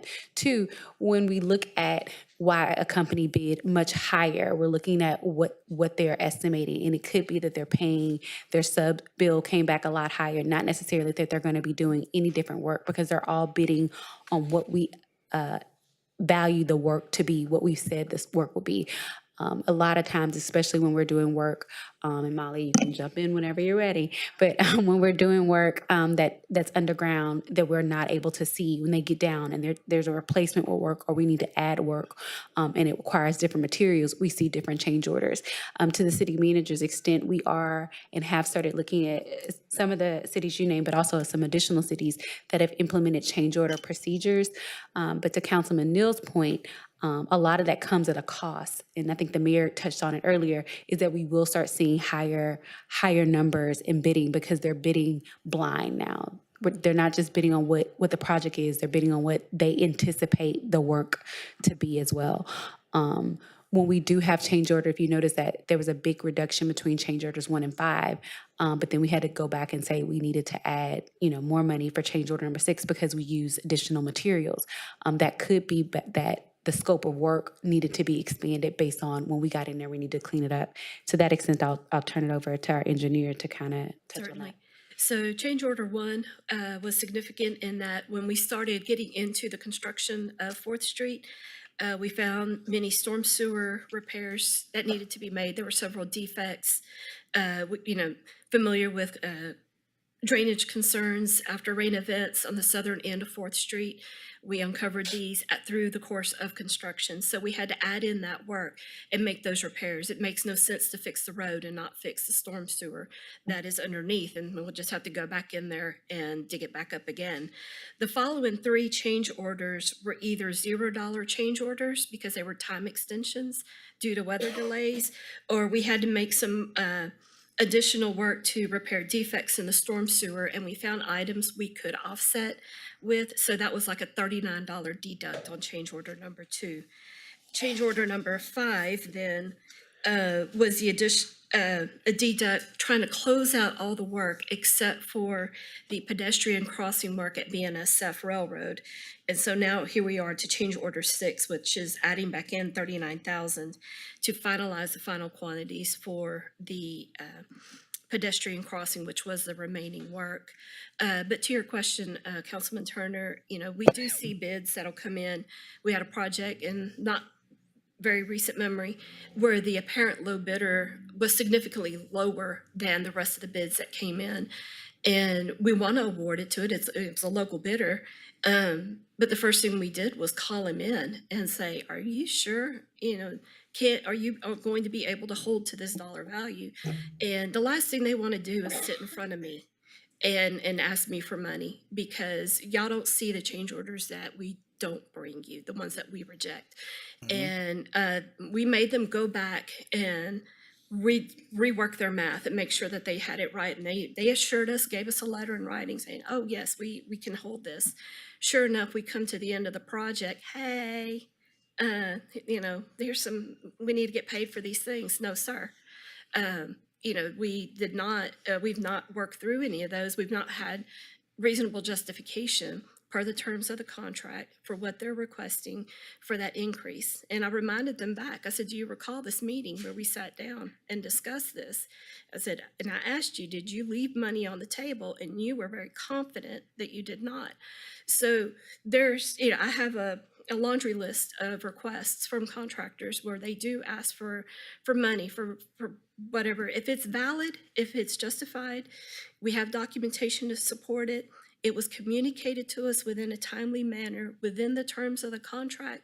If it's fair, we will work through that and bring that to you. And what you see is just the top layer of the documentation. We have a ton of supporting documentation underneath that to support why we are changing the contract to the plus or to the negative. But then too, Molly, can we just pause right there? What we're also looking at in that regard is that some of the work is work that we would not have known about because we just didn't, we couldn't anticipate that there would be defects that we need to place. So sometimes our change orders that we do bring to council that need to be is defects that we didn't know needed to be a part of it, that there was no way to kind of exchange. And Councilman Neal can tell you, if a contractor bids for amount, they're going over, they're not trying to ever come in underneath it. They want the money that they contracted for so they can find the way to spend the extra dollars. But a lot of this, if you recall, about a year and a half ago, we met and had our contracts reviewed by a board certified construction attorney. And basically it came back that our contracts are solid. So we have a good basis for rejecting these change orders. We have a good basis for holding contractors to their contracted price. We've had very little lawsuits as it relates to them not getting paid based on the fact that our contracts are pretty well drafted and allow them to hold fast to that. I can't tell you how many times we've had to sit down and say, is the work necessary? Do we need to expand the contract there? I know it seems like a lot of change orders that you see on a regular basis, but there are tons that we discuss that are just not a necessity, and there are tons where we have contractors say that we did more work, and we're like, well, then thank you for that, but outside the terms of the contract. yeah, and we do not want to risk the fact that we would say, yeah, go do the work and speak on behalf of council. And so the contractors are aware, and that's why we're very diligent on the scheduling and maintaining the project progress. You need to communicate to us early, as soon as you see that something might be happening on the horizon, that this could potentially trigger a change order because we've milled off the asphalt. We thought we had this many base repairs. Well, now that it's open to the elements, we've got a whole lot more base repairs. We're able to measure and quantify that. And that's another thing too, is that our contracts are unit priced. So you're going to pay by the foot, by the square yard, by the cubic yard. We are certainly not in favor of any type of a lump sum type contract, because once you break into that lump sum item, you're paying for it, whether they do a little bit of it or they do all of it. And so we're drilling them down to paying for the work that is actually done. And so we have to have that path of communication. We implemented about 3 years ago now a project management software so that any requests for information, all our daily records, our reports are managed on the web. And so the contractor has the full visibility, we have the full visibility. They put their daily reports in there, we put our daily inspection reports in there as well. And so if an issue comes up, like somebody forgot to tie in an irrigation line and they've already paved the concrete, okay, well, let's go back to those days when you were working in that area and see, does any of this show up on the construction photos? Because there's daily photos as part of those daily reports. And we find, yep, there's the pipe right there. And then, well, where was the RFI? And did the contractor submit a request for information, bringing this to our attention? No. Was this discussed anywhere? So you go back even to just your personal notes, to try to track down and make sure that you have all that documentation. It was a learning curve with the contractors once we started implementing this Project Mates software, but it really has helped the transparency on both sides. any questions, any photos, like I said, any information that you have, questions, we track through there. And I kind of wanted to back up to, we're on 4th Street now. It's a very regimented process for managing our contracts. So once you're kind of in our system and you understand our method, we built project mates around our contracts, and our contracts have been vetted by that board certified attorney. He reviewed everything. And so we're making sure we're compliant with the local, state, and federal procurement laws. It can be adjusted to meet any federal requirements, like our grant funding may have certain labor standards, payroll requirements, but all of that because, we answer to y'all, we answer to those that fund these projects. We want to make sure that you're getting exactly what you pay for. Yes, ma'am. I appreciate you because again, when we talk to citizens, you never get everything in between. All they see is what we see at council is another change order. So it's important that we do have these conversations out and open in the public so they have a better understanding of how the process works. And still, even though we are efficient, there's nothing wrong with being as tight as we can be. So I appreciate it. And to the last point, our change order policy is probably a lot lower and a lot more stringent than most cities. Most cities wouldn't bring a change order less than 50,000 to the council because that's what's allotted by state law. Our city charter has that number at a lot lower number, and it was one of the things that we didn't change when we did our charter review because one of the primary focuses for this administration has been transparency, and so obviously that was something that was talked about amongst our put forth amongst the board, and it just really didn't come out of any of the discussions amongst the committee that council voted to put in place. But it is lower than what would be required by some other cities. And so if you're looking at how many change orders they see on a monthly basis, it could be that they would have never saw a change order for 39,000 because the state requirement is a lot higher. So you do get to review and see more change orders just because, as our city engineer put out, they do want to make sure it's something that council knows about and fully supports so that when you're approving that final payout, that you're aware of the transactions that occurred throughout that project. It also prevents them from just kind of piecemealing their change orders and giving us very small number of change orders at one time. They kind of put them all together so that they can reduce their amount of change orders. Like you said, this was a major project and it only had 6 change orders, with the first 5 being reductions in costs. Yeah, and anytime we make a change to the terms, the per contract as it's written now, anytime we make a change to the term of the contract, that triggers a change order. And so that goes against the count of change orders. So if we're adding days because of weather, or like with Riverfront Park project, we had a change in the funding. And so we had to change some terms and conditions in the contract, had a $0 value, but that triggered a change order. And so the other thing you don't want to do is start stacking your change orders to reduce the overall number of change orders, because now you're sitting and you're waiting on these approvals to be able to keep the project moving forward to try to drive down your total number of change orders.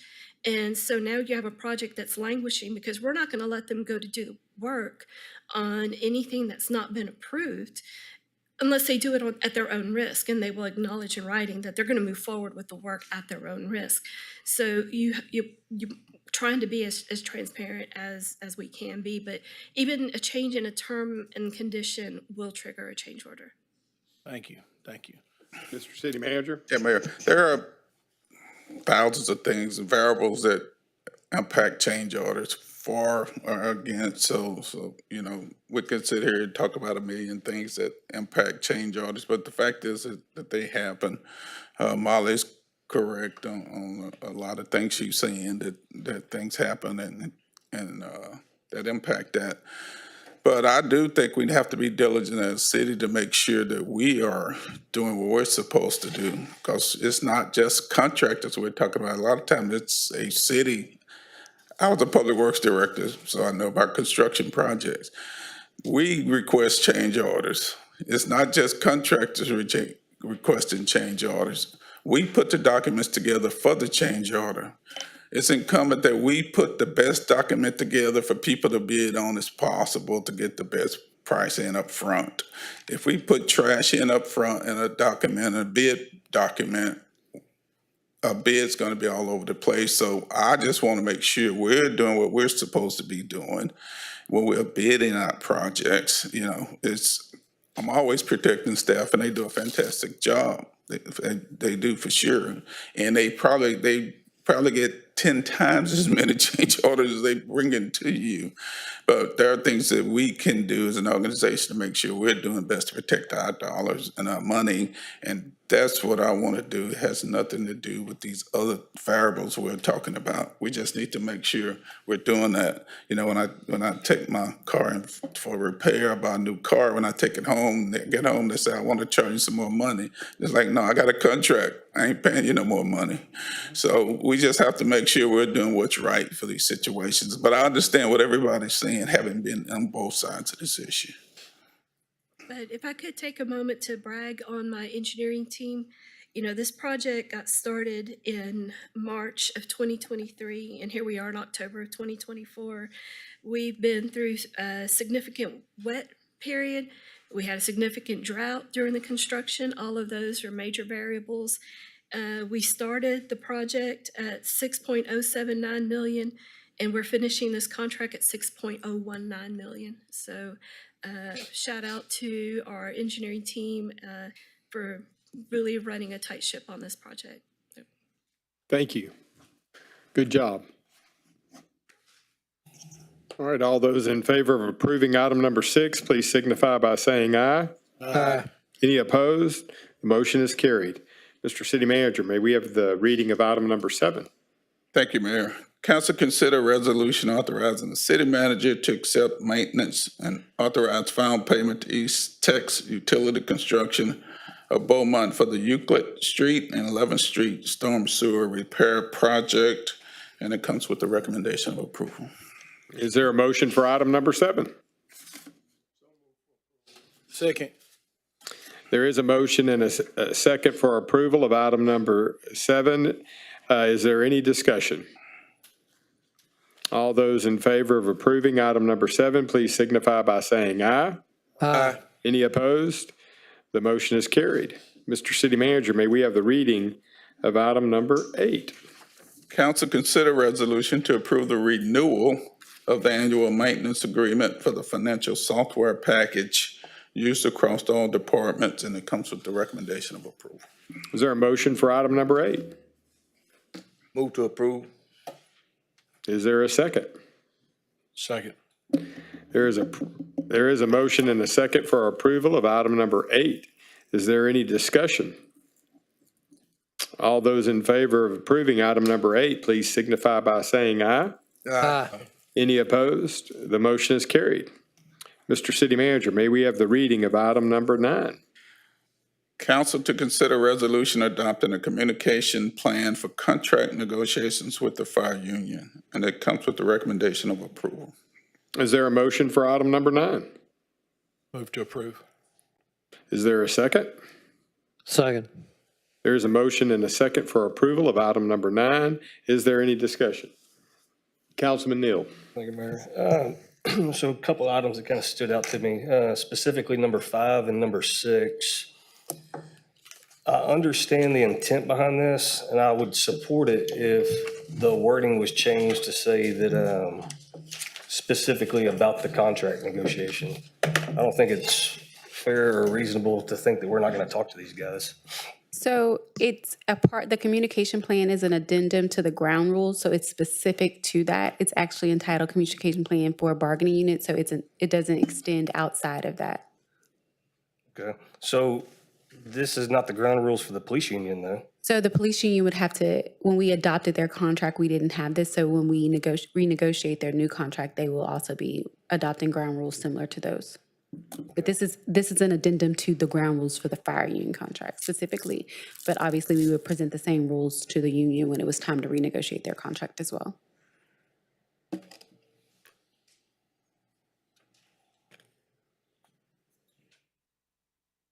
Where do you see the ties back? It literally says that it's communication plan during collective bargaining. That's the title of the document. On here, But it's limited to that. The addendum, it's titled an addendum, is an addendum to their ground rules document. That's specifically limited to the negotiations of their contract. You finished, Councilman Neal? I'm good. Would there be a problem in adding Councilmember Neal's proposed language to that? I mean, it might be duplicitous, but I understand what you're saying. I understand what Councilman Neal is saying. Just for the sake of clarity with that. So it would require us to go back, and they've already adopted. So the unions saw the ground rules, their chief negotiations saw the ground rules, and they saw no problem with it. There was no issues in rates. It was explained that it's limited to negotiations specifically.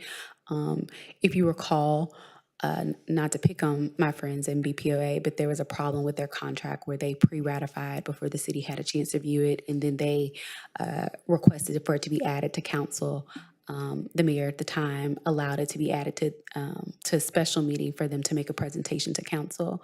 The purpose of the ground rules and the communication plan is not to limit their ability to talk or to communicate, but it is intended for us to have a transparent and more organized negotiation process than we've had in the past.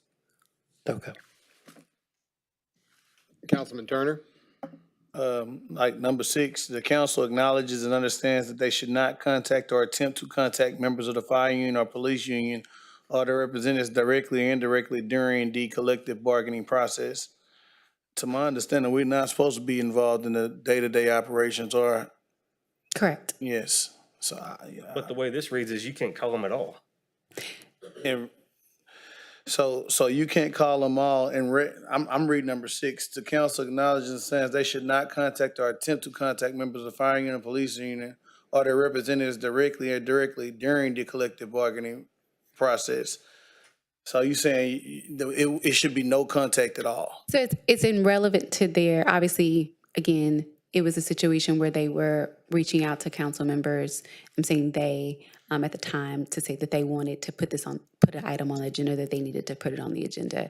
That should have been done through the negotiation process through staff. The document is a part of their ground rules, which goes in depth about that, and it's adopted as a part of that document to explain how the communication should flow.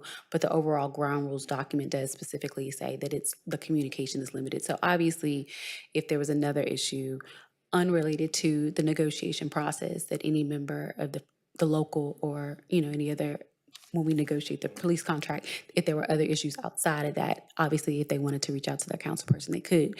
And any citizen, regardless of their affiliation, can reach out to a council person. Okay, so it's just clear. If I seen a firefighter, we can't have a conversation.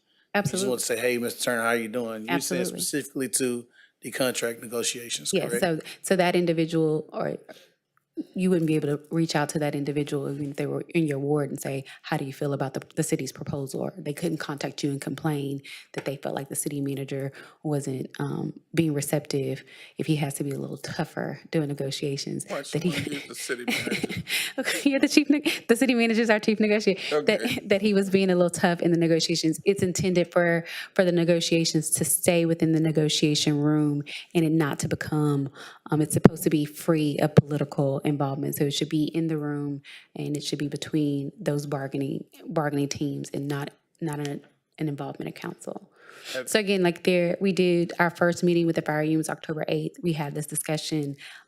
There were some minor tweaks made to the ground rules, but no one took issue with the communication plan. Have you had an instance has it ever been an instance where this was agreed upon and people didn't do it? What was the accountability? How did it work from there? In past years, our city has not operated under ground rules. There are some other cities that obviously do ground rules and that we referenced in making our ground rules and communication plan. And essentially, it's a learning curve and a learning process, right? So individuals who go against the negotiation ground rules that are adopted, there are myriad of ways you can suspend negotiations. You could, kind of have good grounds for that. But also, it's not intended for it to be a hindrance. It's intended so everybody walks in knowing what the expectations are of the party. Understood. Councilman I just Durio. want to be clear that the fire union has already seen this communications plan, and y'all talked about it, and everybody agreed to it. Yes, sir. It was adopted at the October 8th meeting. Okay. All those in favor of approving item number 9, please signify by saying aye. Aye. Any opposed? Opposed. The motion is carried. Mr. City Manager, may we have the reading of item number 10? Council consider a resolution creating and appointing members to an audit committee, and it comes with the recommendation of approval. Is there a motion for item number 10? Second. Is there a second? There's a second. Councilman Neal. There is a motion and a second for approval of item number 10. Is there any discussion? So it'll be 2 votes, Councilman. Now, I see your question. So council would first have to approve the creation of the audit committee, and then the mayor will call for a second motion for recommendations of members to serve on the audit committee. That was exactly what I was about to do, but I was interrupted. So the first one is for a motion to approve the creation, and then if that passes, then there'll be a second call for a motion. All right, so there's a motion to approve the committee, and is there any and there's a second for that? We have a motion and a second for the approval of the committee. Is there any discussion on approving the committee? All those in favor of approving the committee, please signify by saying aye. Aye. Any opposed? All right, that motion is carried, and now we'll move on to creating a committee. No. Appointing members. That's what I meant to say. Okay. So we need recommendations for that, or council people that would like, we need 3 council people to serve on that committee? Yes, Mayor. Typically, a committee consists of council, 3 members of council, voting members of that committee. Staff serves as liaisons, support staff, finance director or city manager sits on to offer assistance, et cetera, but it's the council's committee. Yes, Councilman Felshire. I'm assuming, Mayor and City Manager, that when you say 3, including the mayor, correct? So it's the mayor and 2 council members? Well, it says a minimum of 3, but So typically you want to stay below a quorum, typically, but that's up to you. So it doesn't have to be the mayor. Obviously, the mayor can serve, but it doesn't have to be the mayor. Traditionally, the mayor does serve, but it doesn't have to be. Okay. I'd be happy to serve. Love that. And my last question is, Mr. Williams, can you kind of speak to your reasoning why? Is this something that that the city has standardly done? Like, is there a reason we're going in this direction? Well, and I see Ellis can jump in too. This is kind of standard operating procedure for cities to implement an audit committee, to do things to provide another level of oversight, other than just staff working in these situations. So it puts some things where council can make those decisions. They can talk with the auditors, accept those audit findings, make sure that they are acted upon, et cetera, et cetera. So it's just good practice, good local government practice to have an audit committee. Most cities have them. And this helps us, some of the things that have come up lately and what we've been doing with the budget. This puts in a safeguard, a safeguard, which will be of many, to help alleviate those situations. Yeah, I appreciate you. I think it's important to have the citizens understand the why, and other cities are doing it, and this has proven to be beneficial. So thank you for explaining that. Yeah, and one additional comment, if I may, Mayor, in terms of putting this audit committee together, as the city manager mentioned, many cities, especially cities our size, have audit committees that are more formal, that are more involved in the audit process. Here, the audit committee in the past was more involved at the very tail end of the audit. You got an update when the audit was complete, and you had no involvement in the process from the very beginning. The audit process is just as long as the budget process.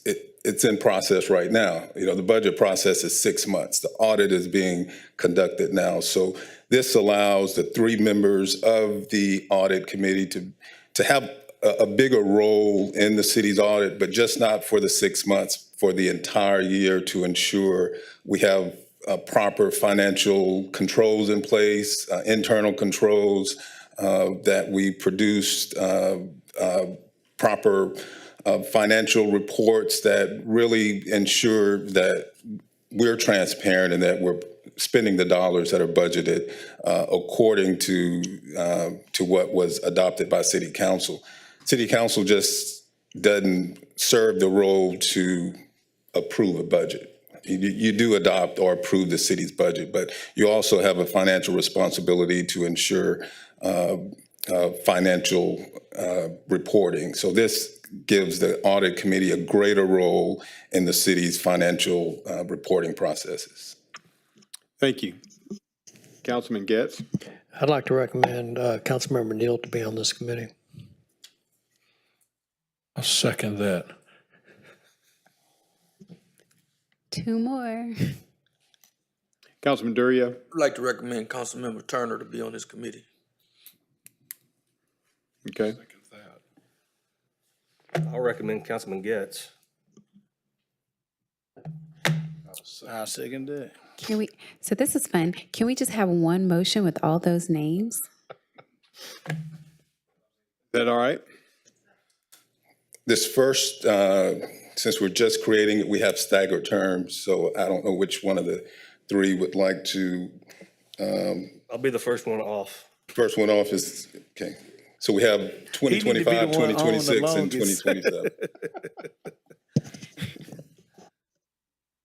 So for the purpose of the motion, could we have someone recommend to say, I recommend Councilman Taylor Neal for a term expiring on October 15th, 2025, and I recommend Councilman Getz for a term expiring on inner date, and Councilman Turner for a term expiring on inner date. And it preferably would be one of the gentlemen who was not recommended. Yes, ma'am, but they'll be.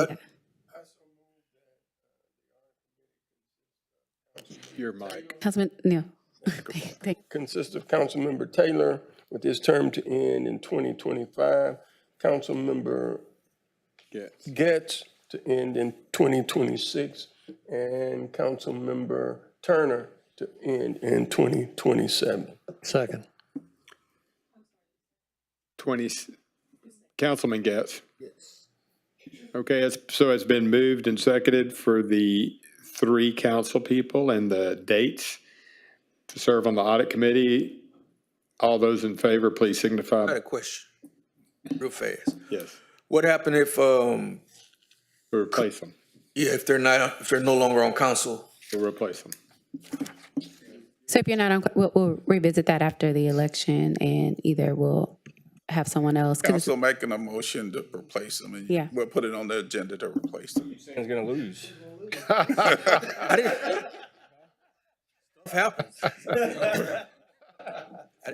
I'm not saying anybody will lose. You can have other reasons for no longer being on council than losing. Just curious. Okay, we'll go ahead and proceed with the vote then. All those in favor of approving the 3 councilmen and the associated dates as read, signify by saying aye. Aye. Any opposed? The motion is carried. Mr. City Manager, may we have the reading of item number 11? Council considering ordinance authorizing acceptance of the proposed settlement of Texas Gas Service Company 2024 rate increase. And it comes with the recommendation of approval. Is there a motion for item number 11? To approve. Second. There is a motion and a second for approval of item number 11. Is there any discussion? Councilman Duria. Just, I know we've had this in the past when we didn't approve it. Rate increase, I'm just wondering what changed other than this being, is this just a settlement? So what we typically, when we bring them the first time, what you usually deny is the rate increase, right? So this one is for the settlement of the negotiated new rate increase. So as you remember, like, I guess 2 councils ago, we brought one, we were asking you to deny it because it needed to be an extension needed to be in place. We were running up on the deadline to when we had to approve a new ordinance, and a settlement hadn't been reached yet. But previously, you usually deny it, and we try to negotiate a settlement within the time frame. When you deny, you get about a 90-day extension. So last council, we needed to deny it because we haven't fully reached the settlement yet. And had we not denied it, then the rate would have taken effect, and we wouldn't have been eligible for the settlement. So this is the reduced. This is an approval to approve the settlement, the negotiated settlement rate. And the components of the settlement are listed above, but it's essentially a lower cost for most customers. It's not really a huge impact in our area overall. Thank you. All those in favor of approving item number 11, please signify by saying aye. Aye. Any opposed? The motion is carried.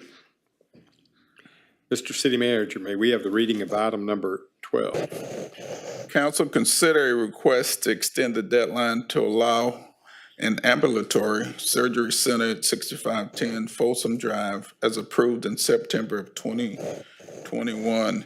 And it comes with the recommendation of approval with the following condition. All building and fire codes related to the use must be met. Is there a motion for item number 12? Move to approve with condition. Is there a second for approval? Second. There is a motion and a second for approval of item number 12. Is there any discussion? All those in favor of approving item number 12, please signify by saying aye. Aye. Any opposed? The motion is carried. Mr. City Manager, may we have the reading of item 13? Council, consider a request for a specific use permit to allow a halfway house within the RMH, which is residential multiple family high density district, for property located at 2225 Wilson Street. And it was approved by planning and zoning on a 5-0 vote. It comes with the recommendation of denial. All right, is there a motion? I so move for denial. Second. Third. All right, it's been moved and seconded for denial on item number 13. Is there any discussion? All those in favor of denying item number 13, please signify by saying aye. Aye. Any opposed? The motion is denied. Mr. City Manager, may we have the reading of item number 14? Council, consider a request for a specific use permit to allow warehousing and storage facility within the GCMD, which is General Commercial Multiple Family Dwelling District, for property located at 2710 Gulf Street. And it comes with the recommendation of approval with the following conditions. 1, any construction plans must meet all requirements by water utilities for water and sanitary sewer services, including any requirements of the city's backflow pretreatment and our fog program. 2, any construction plan shall comply with all applicable fire and building codes. And 3, any installed lighting shall be diverted from residential uses to the east and southeast. Is there a motion for item number 14? Move to approve. Is there a second? Second. There is a motion and a second. Is there any discussion on item number 14? All those in favor of approving item number 14, please signify by saying aye. Aye. Any opposed? The motion is carried. Mr. City Manager, may we have the reading of item number 15? Council, consider a request for a rezoning from RMH, which is Residential Multiple Family High Density District, to GCMD2, General Commercial Multiple Family Dwelling 2, District for properties located at 6145 through 6175 Phelan Boulevard. And it comes with the recommendation of approval. Is there a motion for approval on item number 15? Move to approve the request for rezoning. Second. There is a motion and a second for approval of item number 15. Is there any discussion? Councilman Getz? Just want to say how happy I am to possibly get a Chick-fil-A so close to where I live. And, you know, I like them. All right. All those in favor of approving item 15, please signify by saying aye. Aye. Any opposed? The motion is carried. Mr. City Manager, can we have the reading of item number 16? Yes, Mayor. Council, consider a request for rezoning from RCR H, which is Residential Conservation Revitalization Historic Zoning District, to an RCR, Residential Conservation Revitalization Zoning District, and a specific use permit to allow for a retail shop, events venue, administrative office, and art studio for property located at 2398 Laurel Street. And the recommendation is approval of the ordinance for rezoning for the RCRH district to RCR district, and a specific use permit to allow for a retail shop, administrative office, and art studio for property located at 2398 Laurel Street. However, it is recommendation of denial of the ordinance for the specific use permit of any event venue for property located at 2398 Laurel Street. Okay, so this is going to be two different motions. So we're going to do this in two steps. The first, I'm calling for a motion and a second for rezoning with the denial for the event center. Is there a motion? That's how it was read. So Okay, so you don't have to do, you just a motion and second, because they could also make a motion to approve it. So it's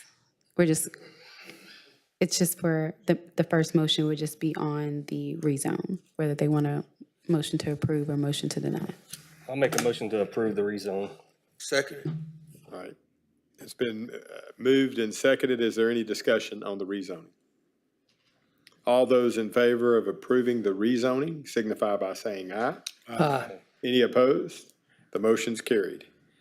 And now a motion and a second for a specific use permit. Make a motion for a denial of the specific use permit. Second. So just for discussion purposes, the rezone, approval of the rezone still requires a specific use permit, but the rezone, without the specific use permit, the rezone would be useless.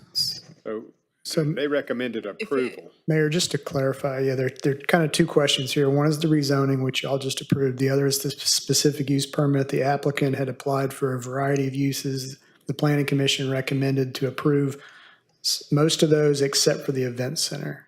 So the recommendation is for the specific use permit is to approve the specific use permit except for denial of the events venue. So in other words, the recommendation is approval of specific use permit for retail shop, administrative office, art studio, but denial of the event center. I make a motion to approve the specific use permit for the retail shop, administrative office, and art studio, but not for the events venue. Okay, is there a second? Second. All right, is there any discussion? All those in favor of did you have a question? Yes. Okay. I noticed we had denial of the event center. Can we kind of speak to what was some of staff's concerns? Yeah, so the concern was parking, mostly. So it is within the historic district, which is a mixture of residential and light commercial uses. The events venue, that site would not be able to accommodate enough on-street parking and also off-street parking for an events venue. However, all the other ones that are lighter, a retail shop, administrative office, and art studio, those could be accommodated for. I think that there was a condition in there, so we definitely want to look at those conditions. There was a condition in there for a parking agreement with the property to the west.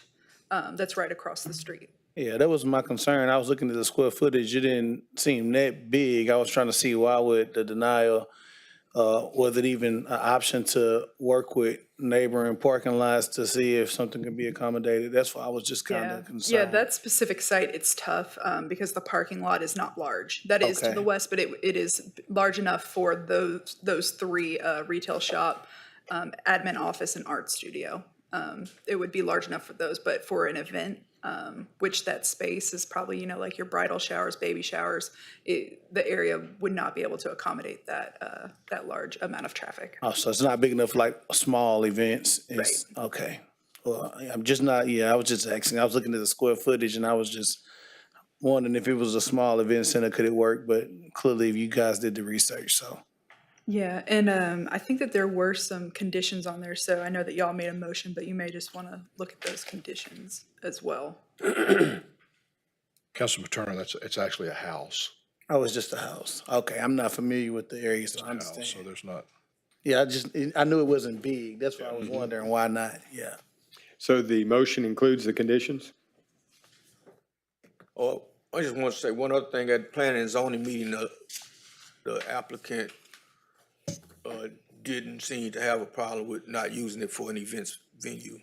Okay.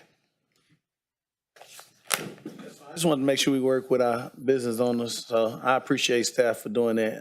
That's a good look. Thank you. Yes, sir. So in our motion, does include the conditions, is that correct, Councilman Durio? Yes. All right. Councilman Getz? Yes. All right, all those in favor of approving the specific use permit, but denying the event venue, please signify by saying aye. Aye. Any opposed? The motion is carried. All right, now we're going to move to council member comments, and I will start with Councilman Neal. No comment, Mayor. Councilman Samuel. No comment. Councilman Felshaw. Thank you, Mayor. No comment. Councilman Turner. Yes, Beaumont United High School, if you guys are on social media, I'm asking y'all to please go to Instagram. Out of 1,700 schools across the United States, they applied for a program with T-Mobile, and they made the top 16. So out of 1,700 schools to get their field redone at their football stadium, they made the top 16 schools in the United States to actually get the $2 million grant to get their field redone.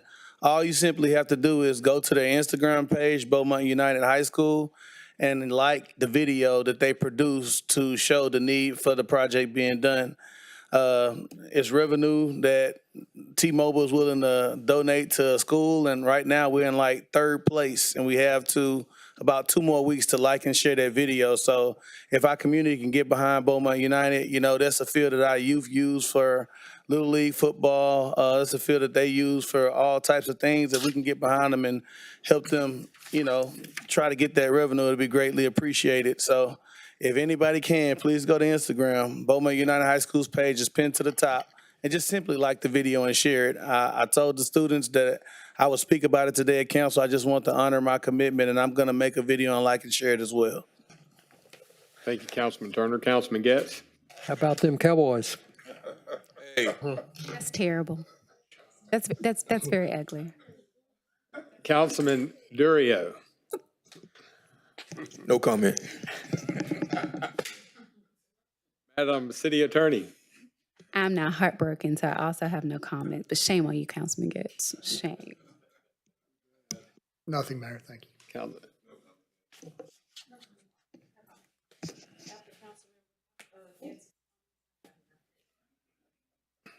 No comment. And also, just to add on to what Councilman Turner said, I got to be a part of the check presentation. Those 16 finalists each received $25,000. So Beaumont United did receive $25,000 that they're going to use for their weight room. And Lamar had a great homecoming this past weekend. And we're certainly excited about the sewer and wastewater presentation and the progress being made. And with that, we'll recess to executive session.